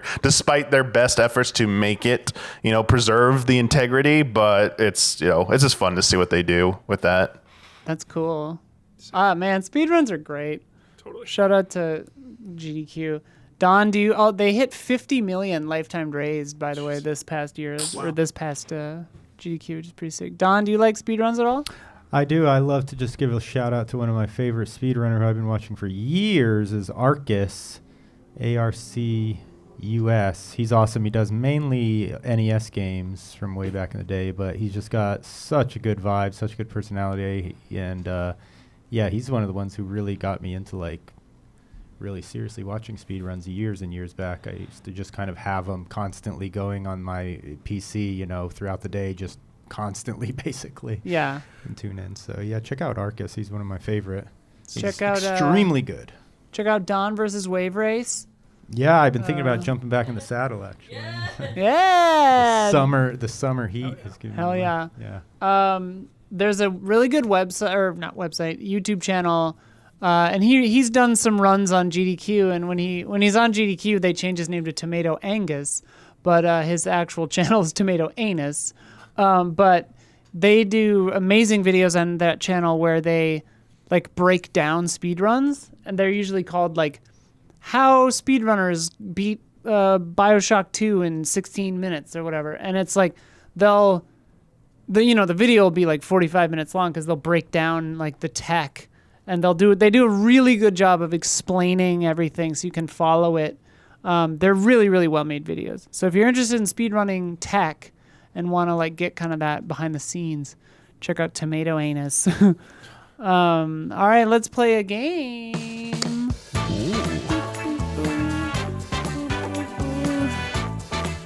Boop, boop, boop, boop, boop.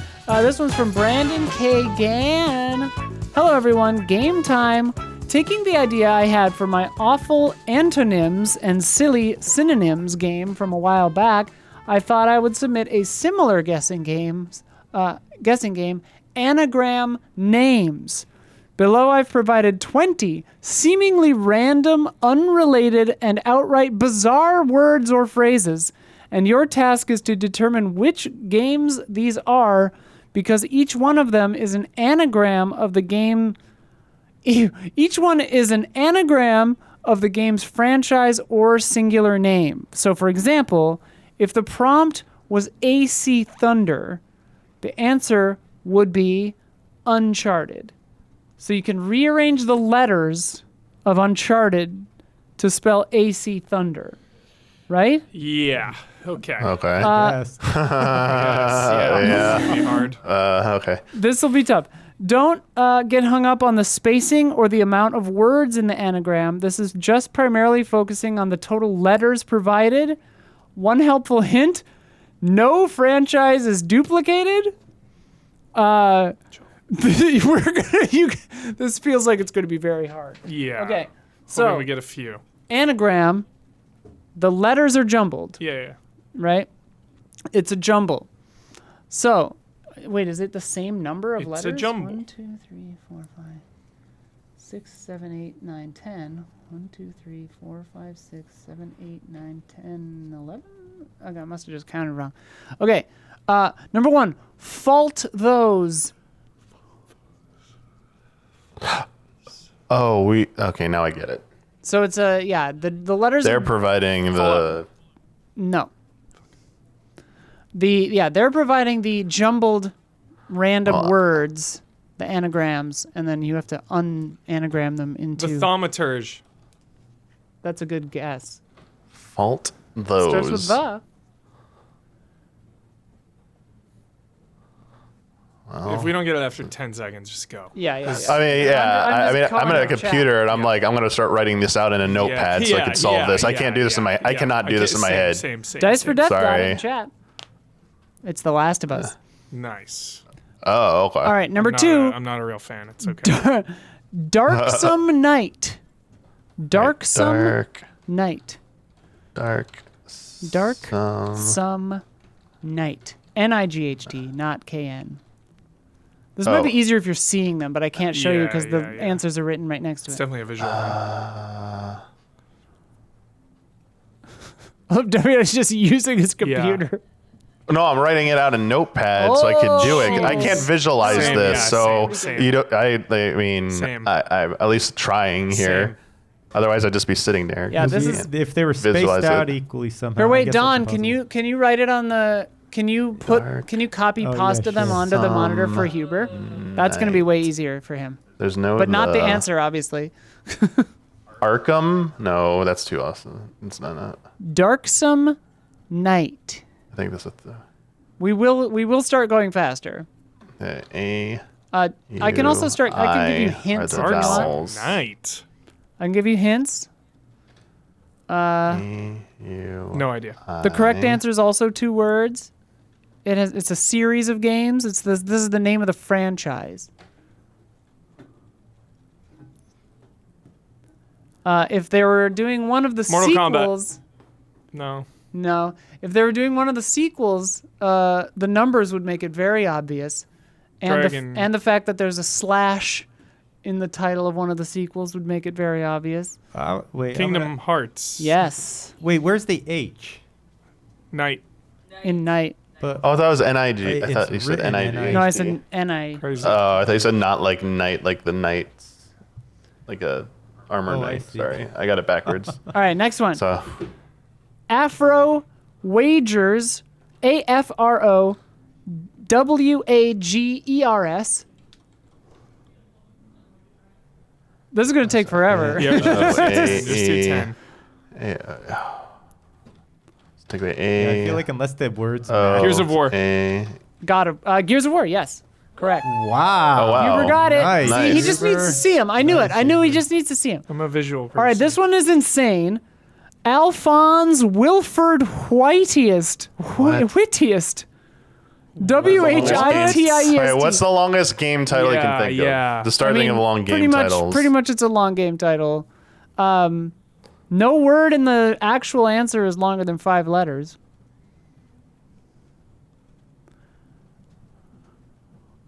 It's a Xbox staple. I don't know. Probably has some Xbox good staple. speed runs of the kind that Huber likes. Metroidvania speed runs. Ori and the Will of the Wisps. Will of the Wisps. Wow. Draw Goof. Drawgoo. DRAWGOOF. Draw. This one is Goof. gettable. Drawgoof. Draw Goof. Fuck. Follow your heart. What is it? God of War. Yes. Oh. Next up, Alerted Moon. Alerted. Moon is a big hint on this one. That's almost the actual name just backwards. A, E, E. Desert. Oh, no. No. How about think? E, O, O. No, I can't say that. That's too easy. Oh, There's another one set in the sort of in the medieval ages. High octane. One might rip and tear their way through one of these games. Doom Eternal. Doom Eternal, yeah. Yeah. Bonfire downsized Thor. Bonfire Alright. downsized Thor. Fun. These are crazy. Fired. I was at a party the other day and 2 people said this was their favorite game of all time. I was surprised by this revelation. 2 different people. Yeah, they're younger than me. O, I, E, O. There's a Lego version of this coming out fairly soon. Horizon Zero Dawn. Horizon Forbidden West. Okay. Forbidden West. Favorite Or game one of them. all Yeah. time. Maybe they meant Zero Dawn. I don't know. Whichever. That is. I know. I was surprised. I was like, I was it's a good surprised. game. Yeah, I was surprised by It's a good game. Jeez. Regard Typhoons. What? Damiani famously said the music was not very good in this remaster. I think. Was that this? I think that was this. E, A, O, O. Spyro the Dragon. Spyro. That's a tough Oh, one. good God. Admirer Bot. No. Admirer Bot. Yeah.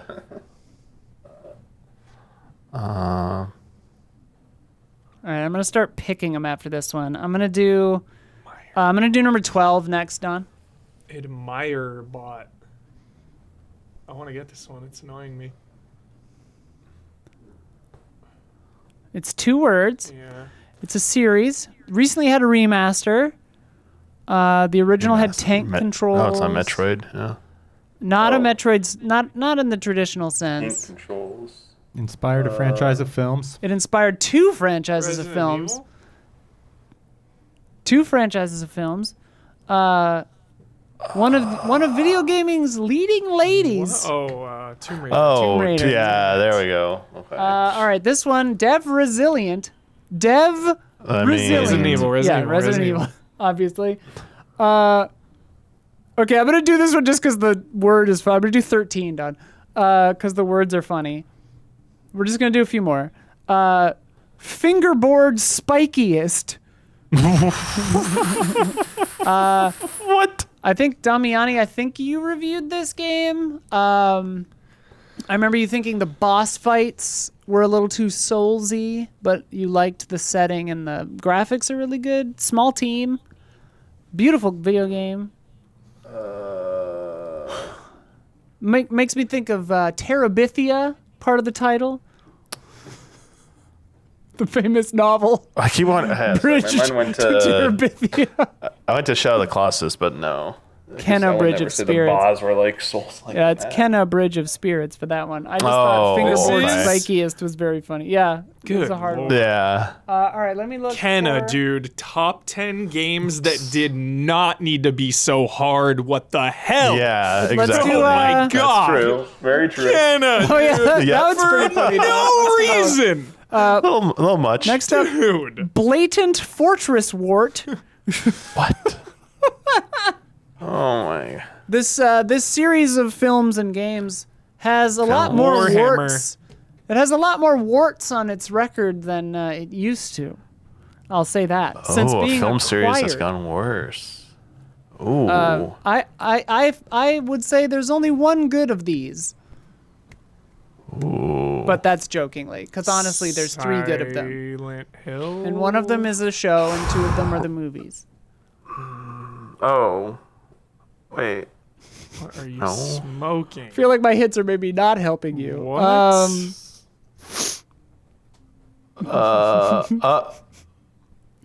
Disney owns it now. Star Wars. But which one is it? Dark Forces. Nope. Star Wars. Oh, is it Force something? You know, it's Force Force something. Unleashed. No. Force Unleashed? Oh, Blatant what's another- Fortress is a pretty good clue Star Wars. for the final word of this. Survivor. Battlefront. Battlefront. Oh, Damn it. Battlefront. Let's do 17, Don. Let's do 17. And then we'll do 18, and then we'll be done. Cool. Abysmal Amtrak Human. Abysmal is a big hint because of the word, the letters in that one. You actually guessed this earlier, Huber. Batman. Arkham. Asylum. Yeah, I was like, say the next Nice. All right. Batman, Arkham. All right, 18, last one. Defend Glaze Hotel. Defend Glaze, Glaze, Hotel. Z, Damiani. I was going to What say, how game has many a games have Z? Z's in the Yeah, title? okay. Well, Z. then Zelda something. Zelda. This is just the franchise. It's just Legend of Zelda. Legends. Oh, okay. Good job. Thanks for that game, Brandon Kagan. Good once we added the visuals. Yeah, thanks 'cause for that, Don. that That helps. was tough. Yeah. All right, let's do bets. It's time for bets. This week's bet, Flock is out next week. How many sheep, such as they are, will we see in Annapurna's official Twitter posts between 12:01 a.m. July 12th and 11:59 p.m. July 17th? Why Bloodworth does this to himself, I don't know why. But retweets do count, but the media has to be visible in the tweet, and it will not count if we have to click through to another page. But if there's a video that autoplays, that does count. As long as you don't have to click through, it'll count. So if there's I don't remember how Twitter works, but if there's a 7-hour stream of Flock that autoplays, Blood's got to sit there and watch it. I hope this happens. I asked him. I was like, do autoplay videos count? I don't know how Twitter works. I hope it happens. Yeah, so how many sheep will we see Michael P. Huber? 12. 12. Really low, really low, really low. 12 sheep from Michael Huber. Yeah. Damiani, how many sheeps? 10. 10. Man, shit, dude, I thought I had the low for sheeps. sure. I was trying to go as low as possible. Dang it. Like that seemed like when you explained how many were in a flock or whatever. I was like, Yeah. cool. You can have a flock of sheep, but generally you wouldn't. Don, how many did you say? 105. It's a lot of sheep. Love that. Sheep. 105. Sheepocalypse. Gabby, Optimistic Rat, what do you say? 35? 35. It's a good bet. I wrote 22. Good bet. 22. We will find out next week. Last week's bet, Angerfoot, came out today, July 11th, as we film this. Last week we asked how many kicks would we see from the player's character in the launch trailer Great bet. or most recent trailer. Oh, so close. Damiani said, and it was just me and Damiani because everyone was out or sick. So Damiani said 47, and I said 39. We are watching the trailer. The launch trailer is 1 minute and 23 seconds long. Bloodworth watched at 1/4 speed to catch them all. Thank you, Bloodworth. First kick doesn't happen until 37 seconds in because we got this little story thing. Trickiest part is at 45 seconds when there's a series of bicycle kicks in rapid succession. Donna's queuing that up now. Let's take a gander here. It should be in a second or two. Yeah, right there. Boom, boom, boom, boom, boom, boom, boom, boom, boom. Ooh. But Bloodworth went through in slow-mo, counted them up, and apparently the answer is 33. Aw, okay. Making me the winner Nice. of that. Bringing our scores to Stealthy Centipede, 9. Effervescent Hippopotamus, which is Bloodworth, 6. He's not here today. Wet Hummingbird, which is me, 5. Yay! Pompous Cocker Spaniel, as Damiani, is 4. Gabby's Optimistic Rat is 4. And Don's Fashionable Manatee is 3. Nice. Hey, let me tell you about patreon.com/easyallies. What do you think? That is the lifeblood of this here enterprise. That is the main way you at home can support us.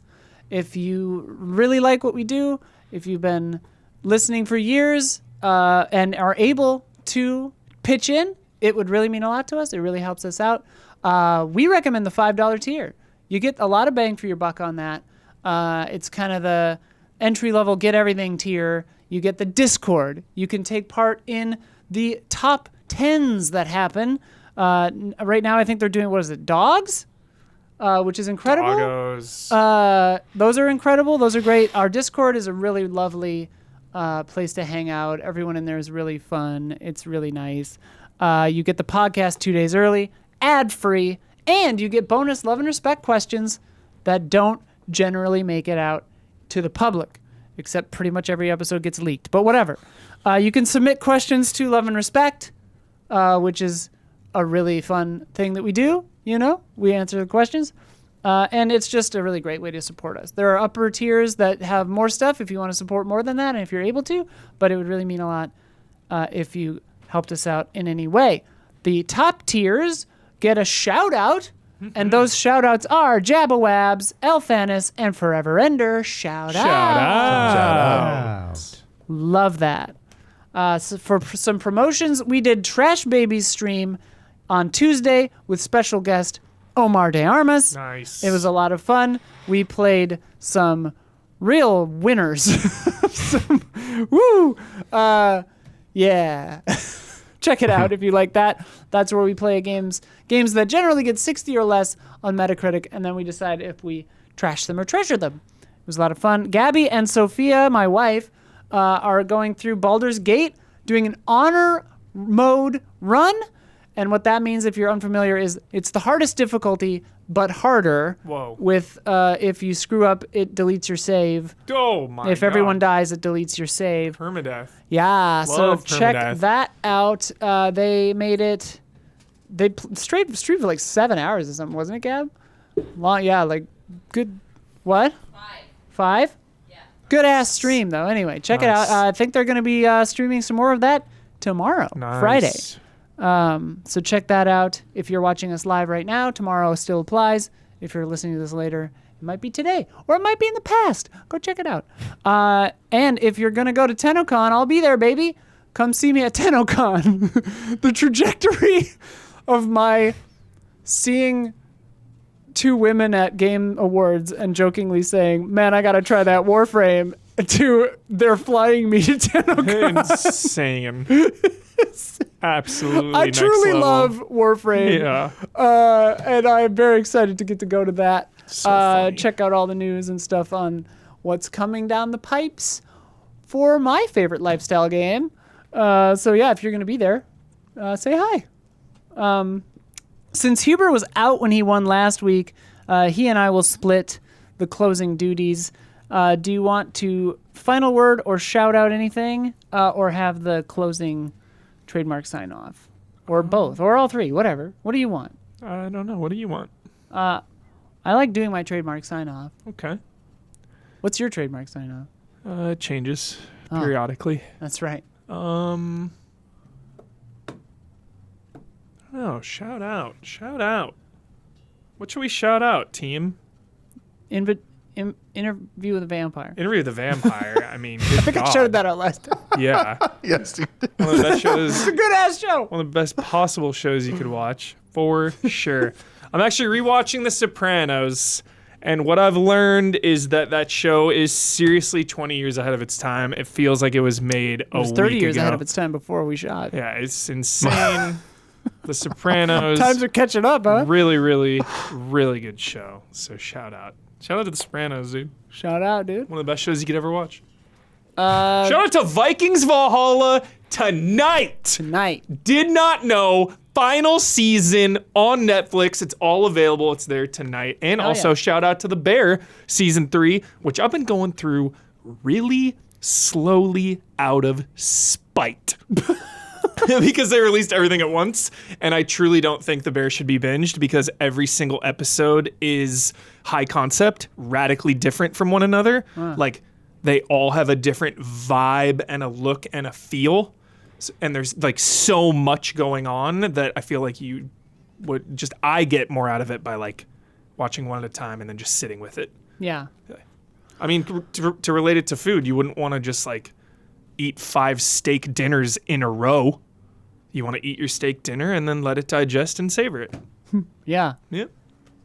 Kind of veered into final word territory, but I'll just say like, hey, the world is a complex place. Life is pretty wild a lot of the time, and it's not always easy. But I just want to say you're not alone. You are, precious, and that if times are tough right now, that's not going to last forever. And please reach out, get help if you need it, and things will get better. You will get better. Nothing is permanent. So just keep on keeping on. You're doing great. Good night and good game.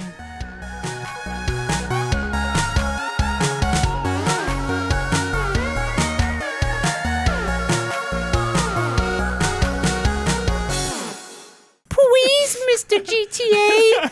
Please.